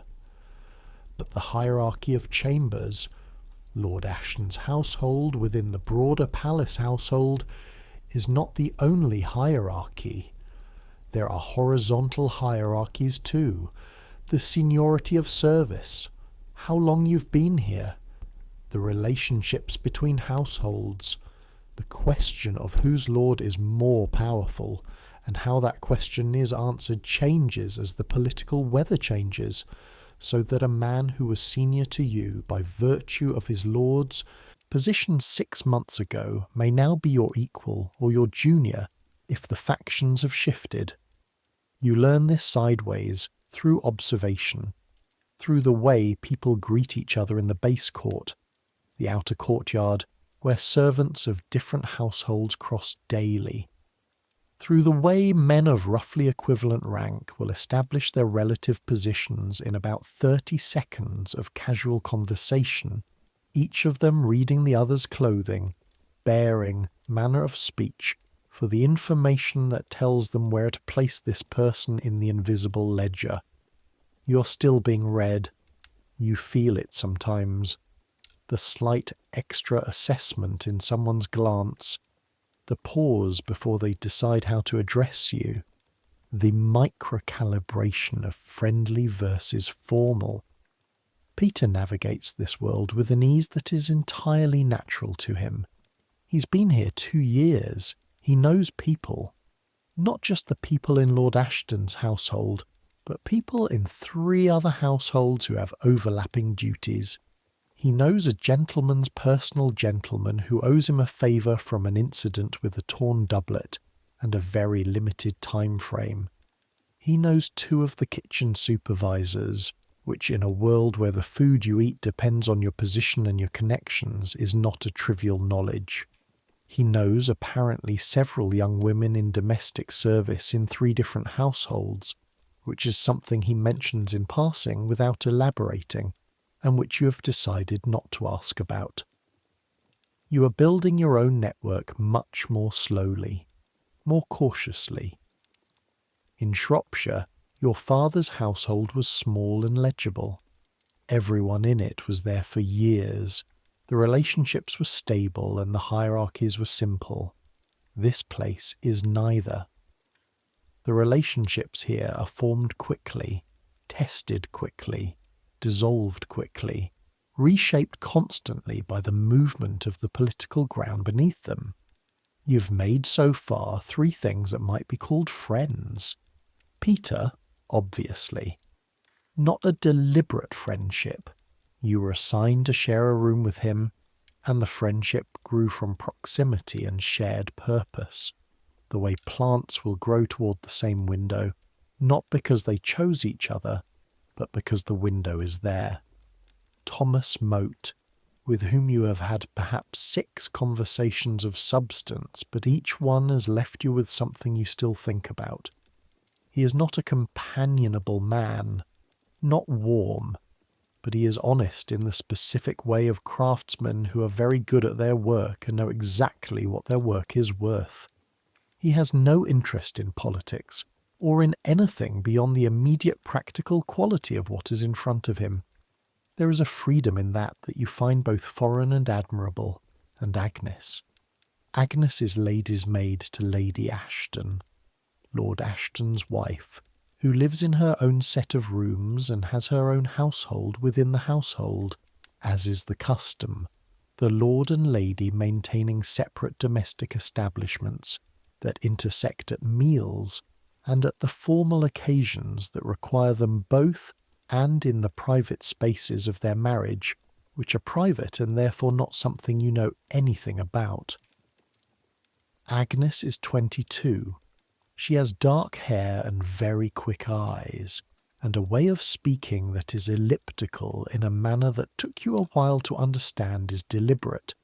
She says things that could mean 2 things, and leaves you to choose, and if you choose wrong, she will correct you without apology, and if you choose right, she will not confirm it, but you will know. She's been at court for 4 years. and she understands the horizontal hierarchies of servants better than anyone you've met, because as a lady's maid she moves between the women's household and the men's household and the mixed spaces of the court with a fluency that makes the whole place feel smaller and more navigable. She told you something once that you think about often. You've been asking about how to read Lord Ashton's moods, trying to learn the signs, the tells, the small signals of temper or satisfaction. Agnes had listened and then said, "You're asking the wrong question. Don't read his mood. Read the room he's coming from." You had asked what she meant. "Men like your lord don't have private moods at court," she said. "They have political conditions. When he comes back from a meeting short-tempered, something happened in that meeting. When he comes back quiet and deliberate, he's calculating something. You don't need to read him. You need to read which room he was just in, and what happens in that room." She'd looked at you to see if this landed. It had. It was landing still, weeks later. You stay by the river until the bells from the clock tower mark 2. Then you go back inside. The palace feels different in the early afternoon than it does in the morning. The morning has urgency. Rituals to complete, services to perform, the day's business beginning. The early afternoon has a quality of suspended motion. The main events of the formal hours are in progress. Servants not currently on duty are catching sleep in corners or attending to maintenance work that can be done quietly. The corridors that were busy at 9 are quieter now. The fires that were loaded with fuel at dawn have settled to their working temperature and don't need attention. The light through the windows has moved around to the west side of the palace and is coming in at the long autumn angle that makes everything look like it's made of amber and shadow. The stone floors, which are grey-gold at noon, are warm orange now, the mortar between the stones picked out in shadow lines.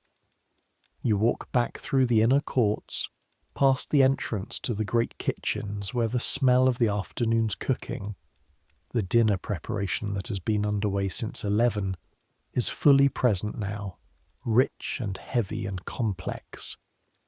Roasting meat, you can smell the fat rendering, smell the herbs applied to the outside of the joint before it went on the spit.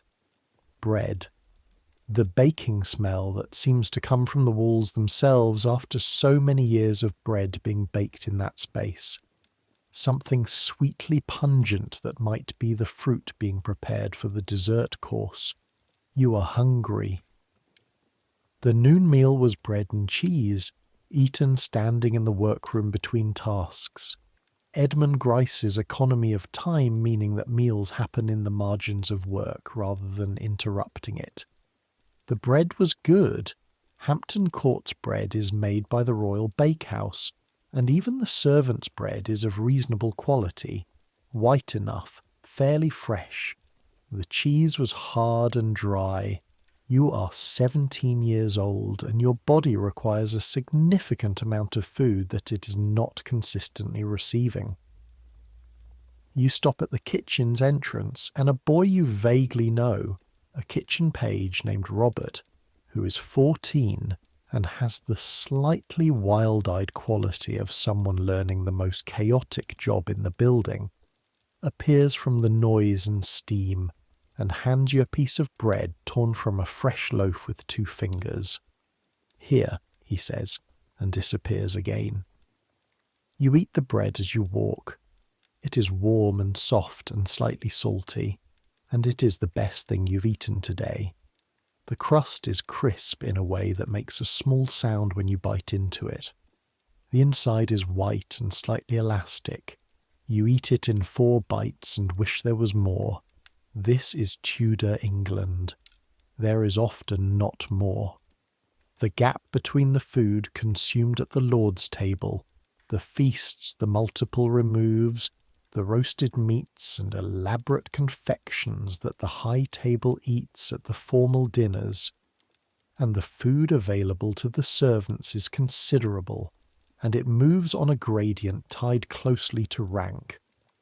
The more senior you are, the closer you eat to the Lord's table, sometimes literally at the same table at the lower end. The further down the household hierarchy, the further from the source of abundance, the more of the day your stomach has opinions about. You're not at the bottom. You're not hungry in the way that the truly poor of this era are hungry. Not the London poor, not the vagrant poor, not the poor who have no household position and are genuinely dependent on whatever can be scavenged. You have a position, a small one, but a position. But your body knows the difference between enough and adequate, and today has been adequate. Lord Ashton returns at 4:15. You hear him before you see him, the footsteps in the outer corridor that you have learned to identify, the particular combination of his own measured pace and the slightly faster pace of Edmund Gryce, who has gone to meet him and is now walking beside him, talking in low, brief sentences. You and Peter are at the table. Everything is in order. Lord Ashton comes through the door. He's still in full dress. The crimson doublet, the gown, the chain. 4 hours of the afternoon inside the palace's formal spaces, and the clothing looks exactly as it did when he left.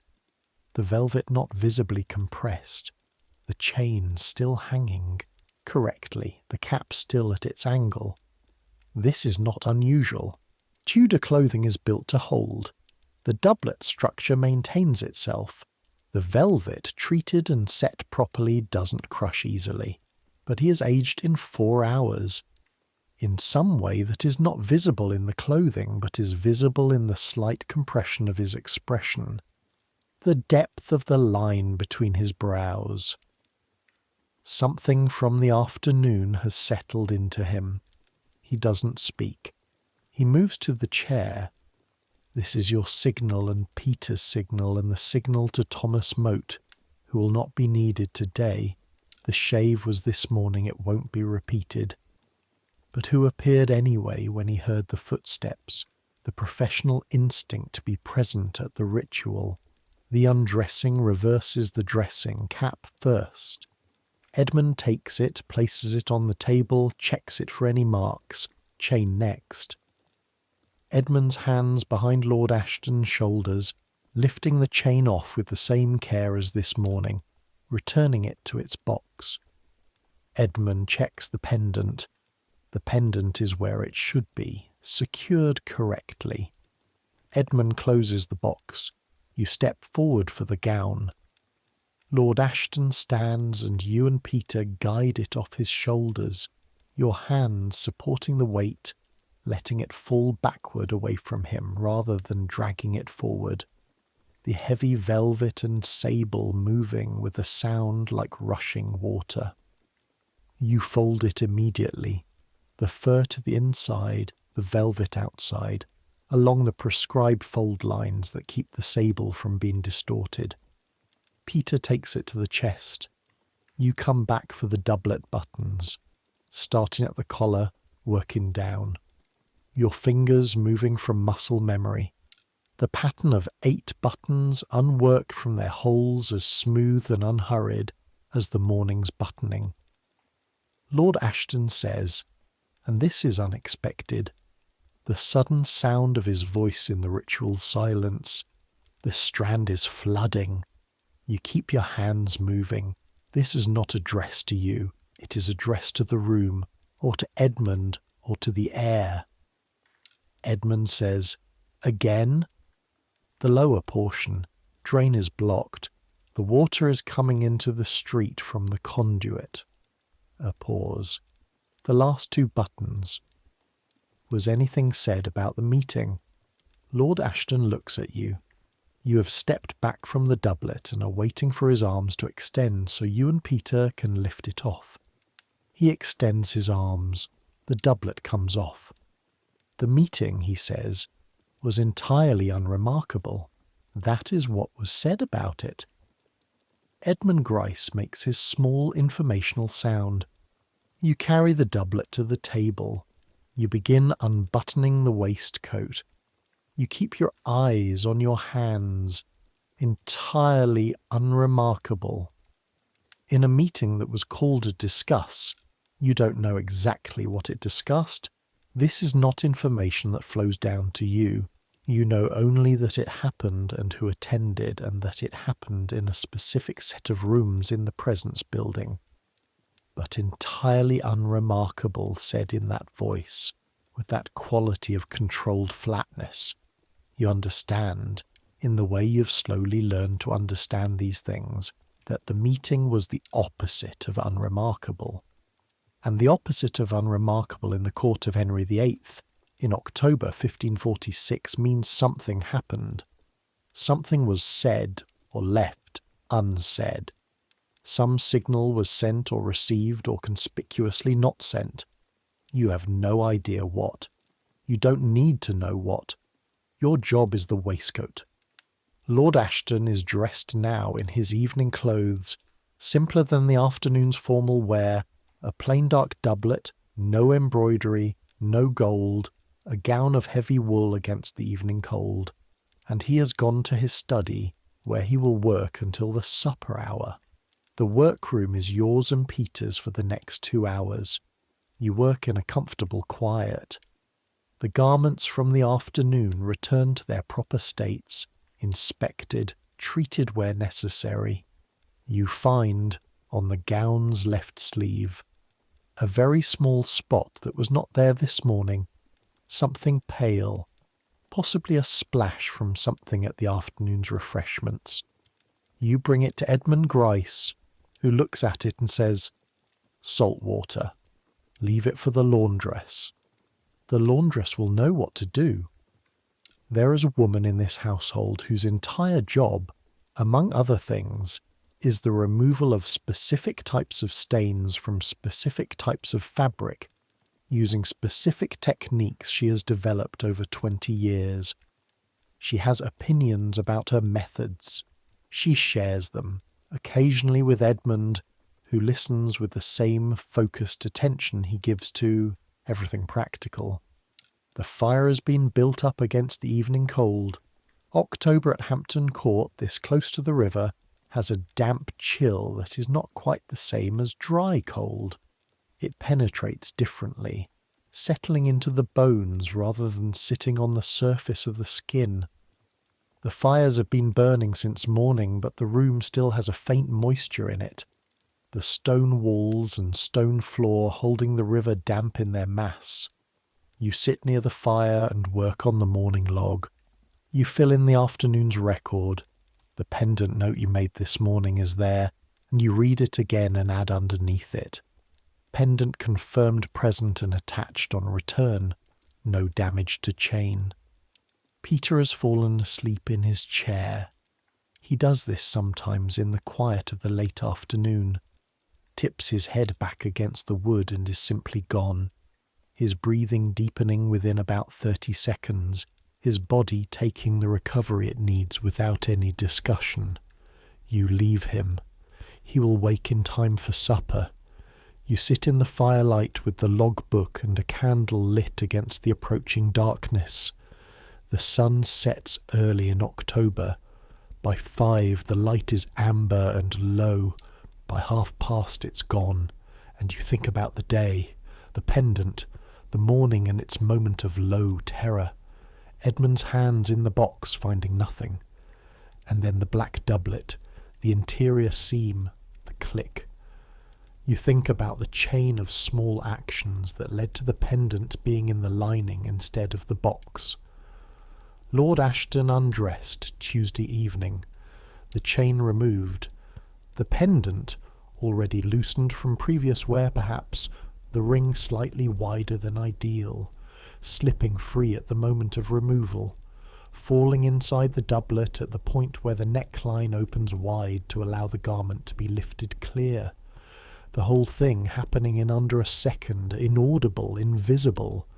If you had been more attentive at Tuesday's undressing, you might have heard it. The small sound of metal on metal inside fabric, muffled by the velvet but present.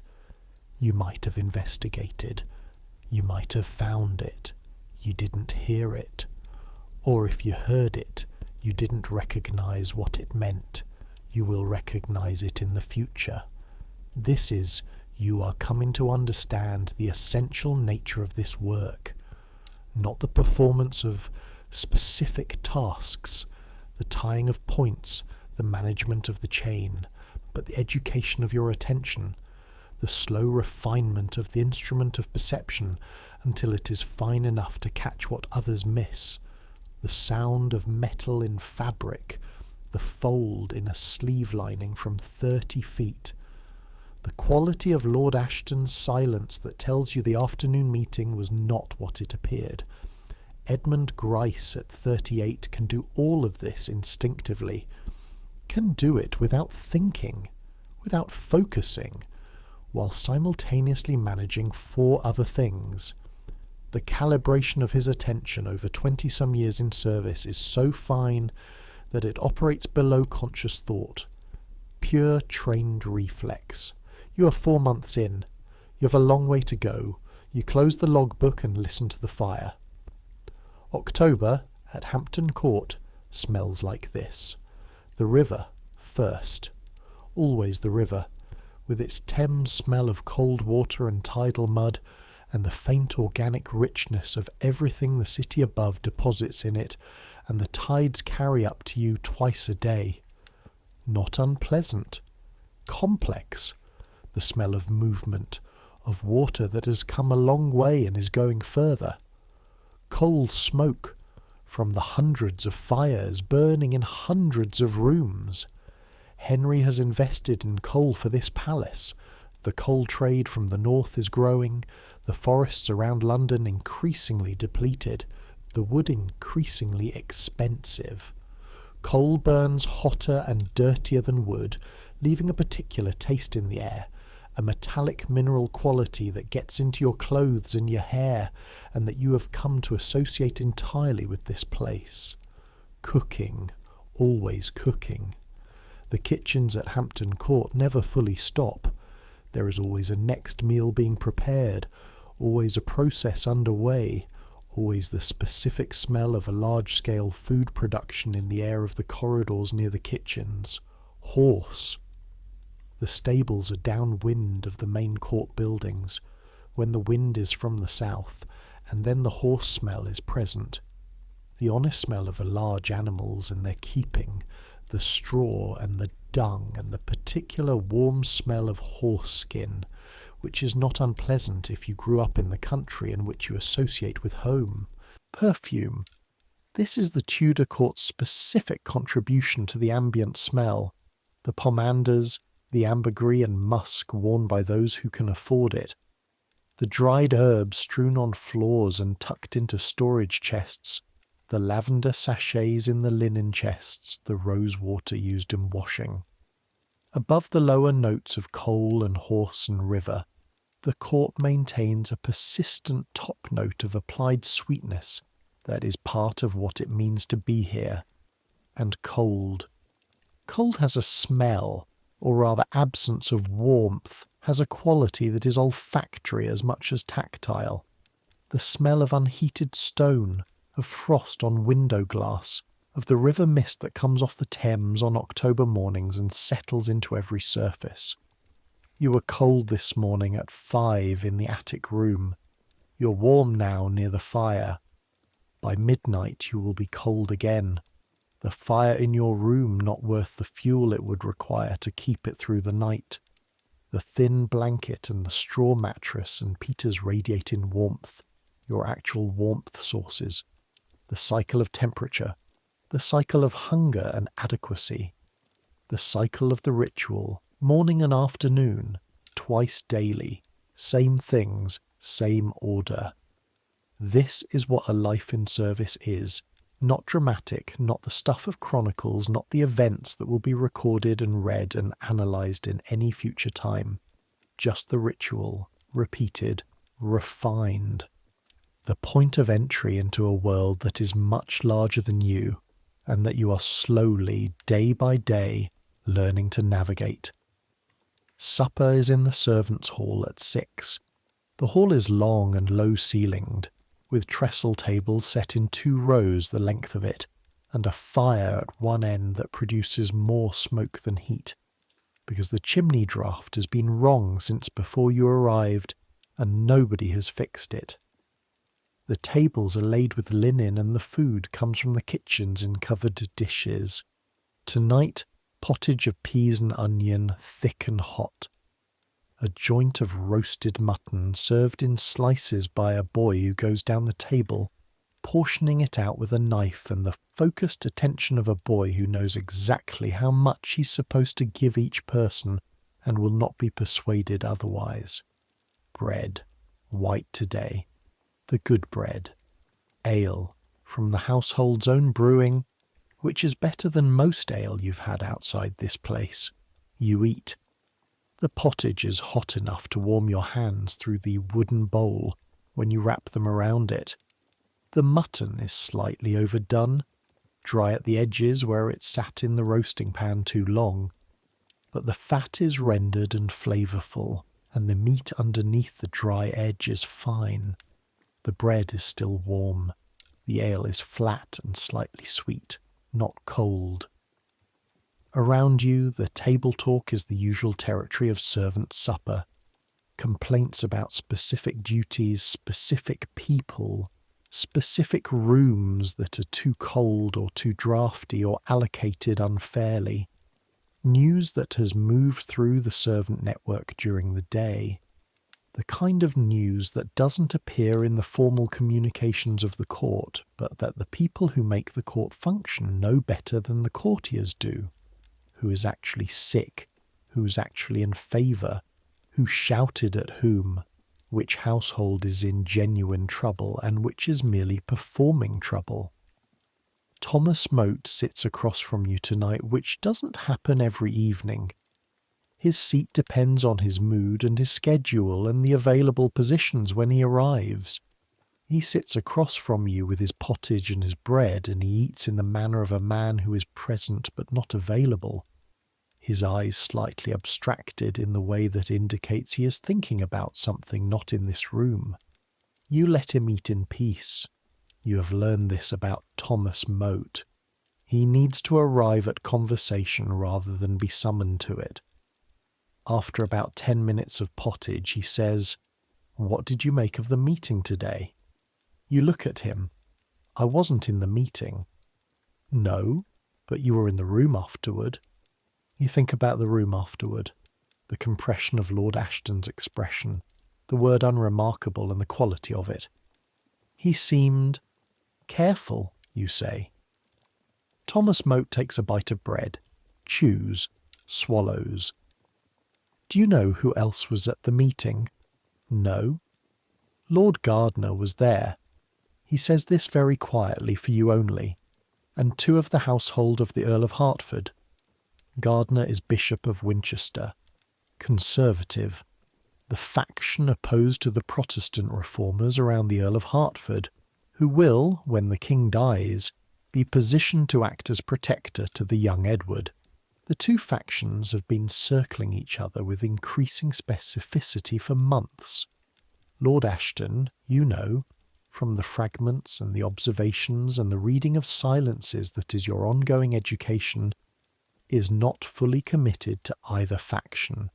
He has connections in both. He has survived in this court partly by maintaining those connections, and partly by never making his commitment to either visible enough to be held against him. Being in a room with both factions at the same time, in the same informal meeting, is the kind of thing that requires exactly the quality of expression you saw when Lord Ashton returned. Controlled, precise, nothing given away. "Ah," you say. Thomas Moat eats the rest of his bread and says nothing further. He has told you something. Not as information. You are not the intended audience for this information. You cannot use it. You have nowhere to take it and no reason to want it. He has told you because he wanted you to understand why Lord Ashton came back from that meeting the way he came back. The small instruction of context, so that you can read the room better. Don't read his mood, read the room he's coming from. You eat your mutton and think about the two factions in the same room, and the expression on Lord Ashton's face and the word unremarkable, and you understand it now as exactly the opposite of what it says. Unremarkable, meaning nothing could be safely remarked upon, meaning every word was weighed before it was spoken, and most of the words were left unspoken. The meeting was extraordinary. The word unremarkable was the most carefully chosen word he said all day. The bells mark 9. Lord Ashton's evening is not your business once the supper things are cleared and his chamber set in order for the night, the fire banked, the night candle set, the night gown laid out. This is the last service of the day, a briefer ritual than the morning's, but a ritual nonetheless. The nightgown is laid over the chair. The bed, a substantial piece of furniture, the curtains closed on 3 sides against the draught, has been turned down by the chambermaid who tends that part of the room. A cup of warm spiced wine has been brought from the kitchen. You stand in the room while Edmund checks everything for the last time. Lord Ashton will come in from his study in his own time. You will not be present when he does. Your presence is in the preparation, not the private act of sleeping. Edmund checks the fire, checks the wine cup, checks the bed turned down. He says, "Sufficient." You and Peter leave. The attic room is cold. It is always cold in October. The room is directly under the roof slates, and the slates do not hold heat. They hold whatever temperature is outside and transmit it inward, so that on cold nights the ceiling above your palliasse is the temperature of the outside air, and the warmth is only in the thin zone between yourself and Peter and the blanket above you. You are already wearing most of your clothes. This is standard procedure. You learned it in the first week of October, when the nights turned. You sleep in what you wore during the day, minus the shoes, because the blanket alone is insufficient, and your body is your best heat source, and your body is warmer clothed than not. There is no dignity in this. There is no ceremony. There is just the pragmatics of warmth. Peter is already in the bed, already in the configuration he arrives at within 5 minutes of lying down. On his left side, facing the wall, his breathing already longer. He falls asleep so easily that you sometimes suspect it is a skill he has deliberately practiced. Maybe it is. Maybe when you've been in this life long enough, sleep stops being the anxious territory it currently is for you and becomes simply rest. You lie down. The palliasse crackles under you. The straw's familiar now. The specific complaint of this particular straw arrangement, the way it accommodates your weight differently depending on which side you lie on. You lie on your back. Above you the ceiling beams are dark with age. You cannot see them in the dark, but you know them by now. The main beam runs east-west, with a knot about a foot from the east wall, and 3 smaller cross beams. The wood is old oak, dark oak, the wood of a building that has been here longer than the people in it, and will be here longer than you. The sounds of Hampton Court at 9 at night. Water. The river always the presence of it. Heard more than seen from here. The low sound of the tide at work, the current moving through the water meadows on the far bank. Not loud. A presence. A rhythm under everything. Fire. The fires in the rooms below making their nocturnal sounds. The occasional pop of a coal. The slight shift of a log settling. The house's thermal life slowly cooling toward morning. Movement. Even at this hour there are people in the corridors below, night servants, guards, people whose duties run on other schedules whose day begins when yours ends. The palace does not sleep exactly. It shifts. Your own breathing, Peter's breathing, the cold above the blanket pressing down. Lie still. Let your eyes stay closed. You are Thomas Webb, 17 years old, groom of the chamber to Lord Richard Ashton, Baron of Harleston, and you have been in service at Hampton Court for 4 months, 2 weeks, and 3 days. This is what you know now that you did not know in June. You know how to hold a doublet worth more than your family's annual income without letting your hands shake. You know the difference between a correctly tied point and one that will come loose during an afternoon of court attendance. You know what gold thread embroidery feels like under the pads of your fingers, the particular raised texture of metal wrapped in silk, and how that texture changes when a thread has loosened and needs attention. You know that the smell of warm linen is the smell of a morning being properly prepared. You know that Edmund Gryce's silence is not absence of feeling. It is a teaching method. You know that Peter So falls asleep in 15 seconds, because 2 years in service have taught his body that sleep is a resource that must be captured when available, without negotiation or delay. You know that Thomas Mote's hands have not shaken in 23 years, and that this is worth knowing, because in a world where the people around you are subject to disruption and change and dismissal, Thomas Mote's steady hands represent a form of permanence that is reassuring. You know that aglets can become quiet, that they can fall through gaps in linings and wait there for someone to find them, and that the person who finds them must have a hand steady enough and a mind attentive enough and a professional composure secure enough to return them to their place without the room becoming something other than what it should be. You know what powerful men look like when they're afraid. Not the outward signs of fear, the shaking, the change in colour, the visible alarm. You know the other fear, the controlled kind, the fear that has been so thoroughly managed and contained that it looks like its opposite, the slight compression of expression, the word unremarkable in a certain tone of voice, the stillness that is not calm but the preservation of calm under pressure. You know things about clothing that you never imagined knowing, about velvet and its nap, about linen and its thread count, about the way that gold thread breaks differently from silk thread and the implication of that difference for inspection, about the weight of sable fur and the way it moves when carried by a strong shoulder. And you know, this is the most recent knowledge still being absorbed, still settling in, that all of this knowledge taken together adds up to something that is not just service. It is the maintenance of a fiction that is also a reality.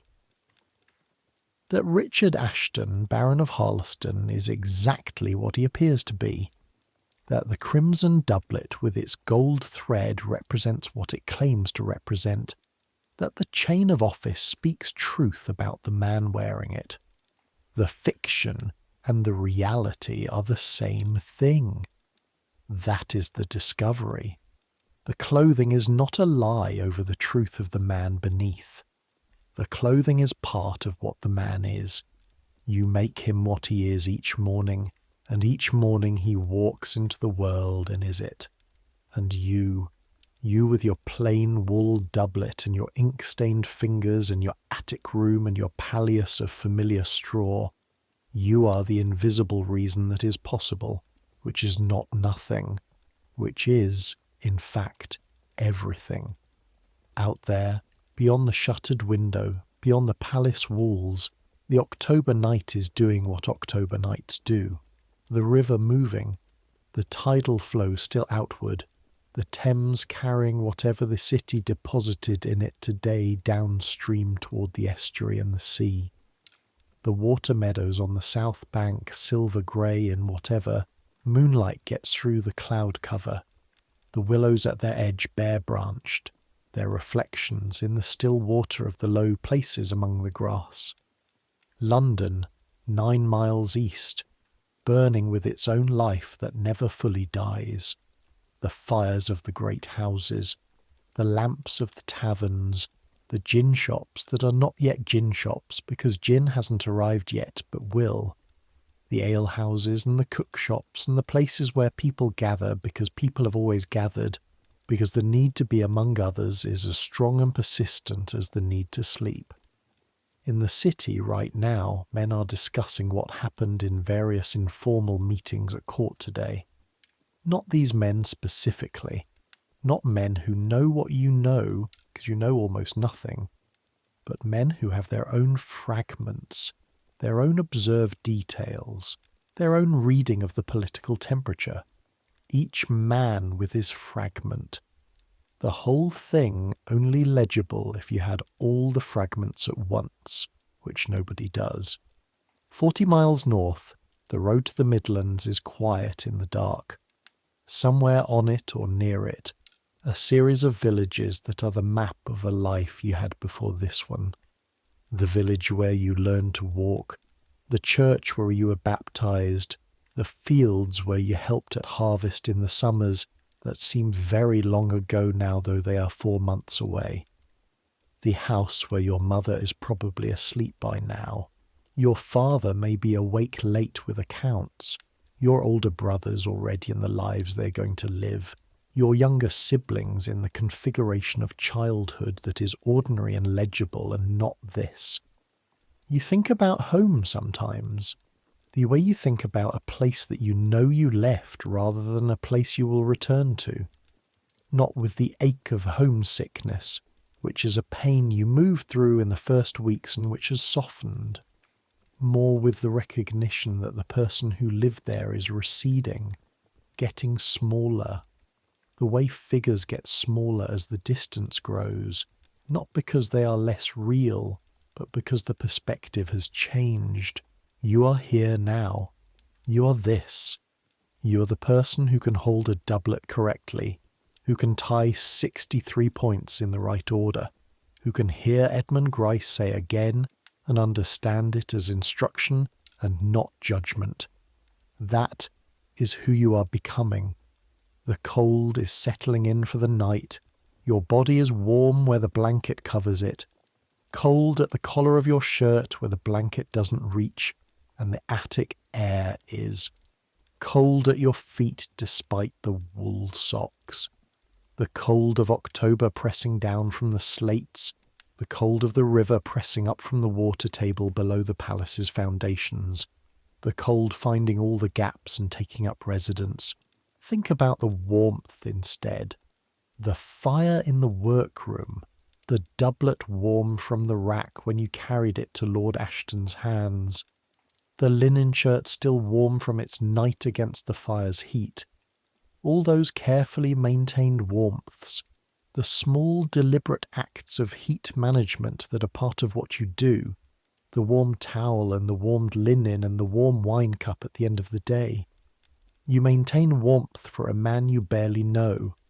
You maintain it with the precision of someone who has learned that comfort is not a trivial thing, but a foundation, that a person who is comfortable in their body is a different political instrument than a person who is cold, that the warmth of a morning shirt is the warmth of a man who arrived at the day's challenges from a position of physical ease. The ritual is the maintenance of conditions for power. The ritual is care in its most formal and functional sense. You lie in the cold attic room and maintain the warmth of your own body under the thin blanket and think about this, and the thinking slows.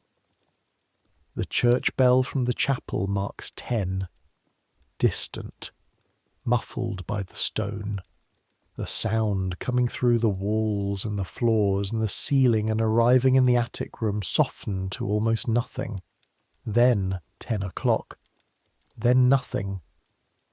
Your thoughts are longer now, less specific. The edges of things are softer. The pendant in the black doublet lining is still there in your memory, but the acute quality of it has relaxed. It is a thing that happened and ended and went into the past, and the past is a place that is less urgent than the present, and the present is this: the attic room, the cold, the sound of Peter breathing. Tomorrow the bells will come at 5. Tomorrow the floor will be cold under your feet. Tomorrow the basin water will be cold and slightly brown from yesterday's sediment. Tomorrow you will carry the doublet to the window and check the nap of the velvet and find 2 points of lint and remove them with the ivory pick, and Edmund Gryce will stand behind you and be silent in his way. Tomorrow the ritual will begin again, and in the ritual everything you learn today will be present, not as conscious memory, as reflex, as the body's knowledge, the hand's knowledge, the calibration of attention that sits below thought and operates without it. Every day of the ritual the reflex deepens. Every morning the hands know a little more. Every morning the attention is a little finer. Centuries will pass. The palace at Hampton Court will endure. It is still there, in the year you're reading or hearing this. The brick and stone of Wolsey's great project and Henry's expansion still standing. The chimneys visible across the Thames. The great hall still roofed. The clock tower still marking the hours with the astronomical clock Henry installed in 1540 that still runs, still shows the position of the sun and the moon, still keeps something of its original time. The palace will open to the public. People will walk the corridors you walked, stand in the rooms where the ritual took place, see the beds and the tapestries in their cases behind the rope barriers and imagine what the life was like. And they will miss, almost everyone will miss, the irreducible physical fact of what it was to be in those rooms in October 1546. The cold that the heating systems now in those rooms have banished, the cold that was the actual air of that time, the cold that made the warmed linen meaningful, and the fire in the grate important, and the morning basin water a small but real difficulty. The smell, the composite smell that no restoration can reproduce, that is gone entirely. The coal smoke and the river and the cooking and the horse and the applied sweetness of ambergris and musk, all of it present simultaneously in the way that only real air contains things simultaneously. The weight of the doublet in your arms, the 63 aglets counted every morning, the fold in the sleeve lining smoothed from the inside by Peter's 2 fingers. These things are gone. They are gone in the specific sense that the people who knew them in their bodies are gone, and the body knowledge, the reflex, the calibrated attention, the morning weight of the garment, cannot be archived or reproduced. It can only be imagined, and you are imagining it now. You, reading or listening in whatever year and whatever place, in whatever position of warmth and comfort, with whatever distance between you and October 1546, you have spent some time in that attic room, some time at that table with the doublet and the 63 points, some time in the low, sustained attention of the ritual, the hands moving through the familiar motions, the fire crackling, the cold at the window. That's what these stories are for. Not to inform, not to instruct, to place you briefly in a body in a time that is not yours, feeling the things that body felt, knowing the things those hands knew. For a little while you held the doublet. For a little while you were Thomas Webb. 4 months and 17 days in Hampton Court Palace, 17 years old, still learning, still paying attention, still getting better. The river. You can hear it if you listen, past the palace walls, past the river garden, past the stone steps where the royal barges tie up in daylight and drift on their lines in the dark. The Thames running its October level, carrying the city's weight downstream to the estuary, steady and consistent, the rhythm beneath all the rhythms, the fire below, the smallest sounds of it, a coal settling, a small breath of heat finding its way up through the floorboards, Peter's breathing, even now, fully deep, the cold on your face above the blanket, your own weight, pressing down into the straw, finding its arrangement, familiar now. You've earned this rest. The ritual tomorrow, the cold basin, the 63 points, the work of small things done with total care. That is enough. That is, in this world, at this moment in this attic room, everything. Let the thoughts slow. Let the cold be just cold, not a problem. Let the sounds be just sounds, not information. Let tomorrow be tomorrow.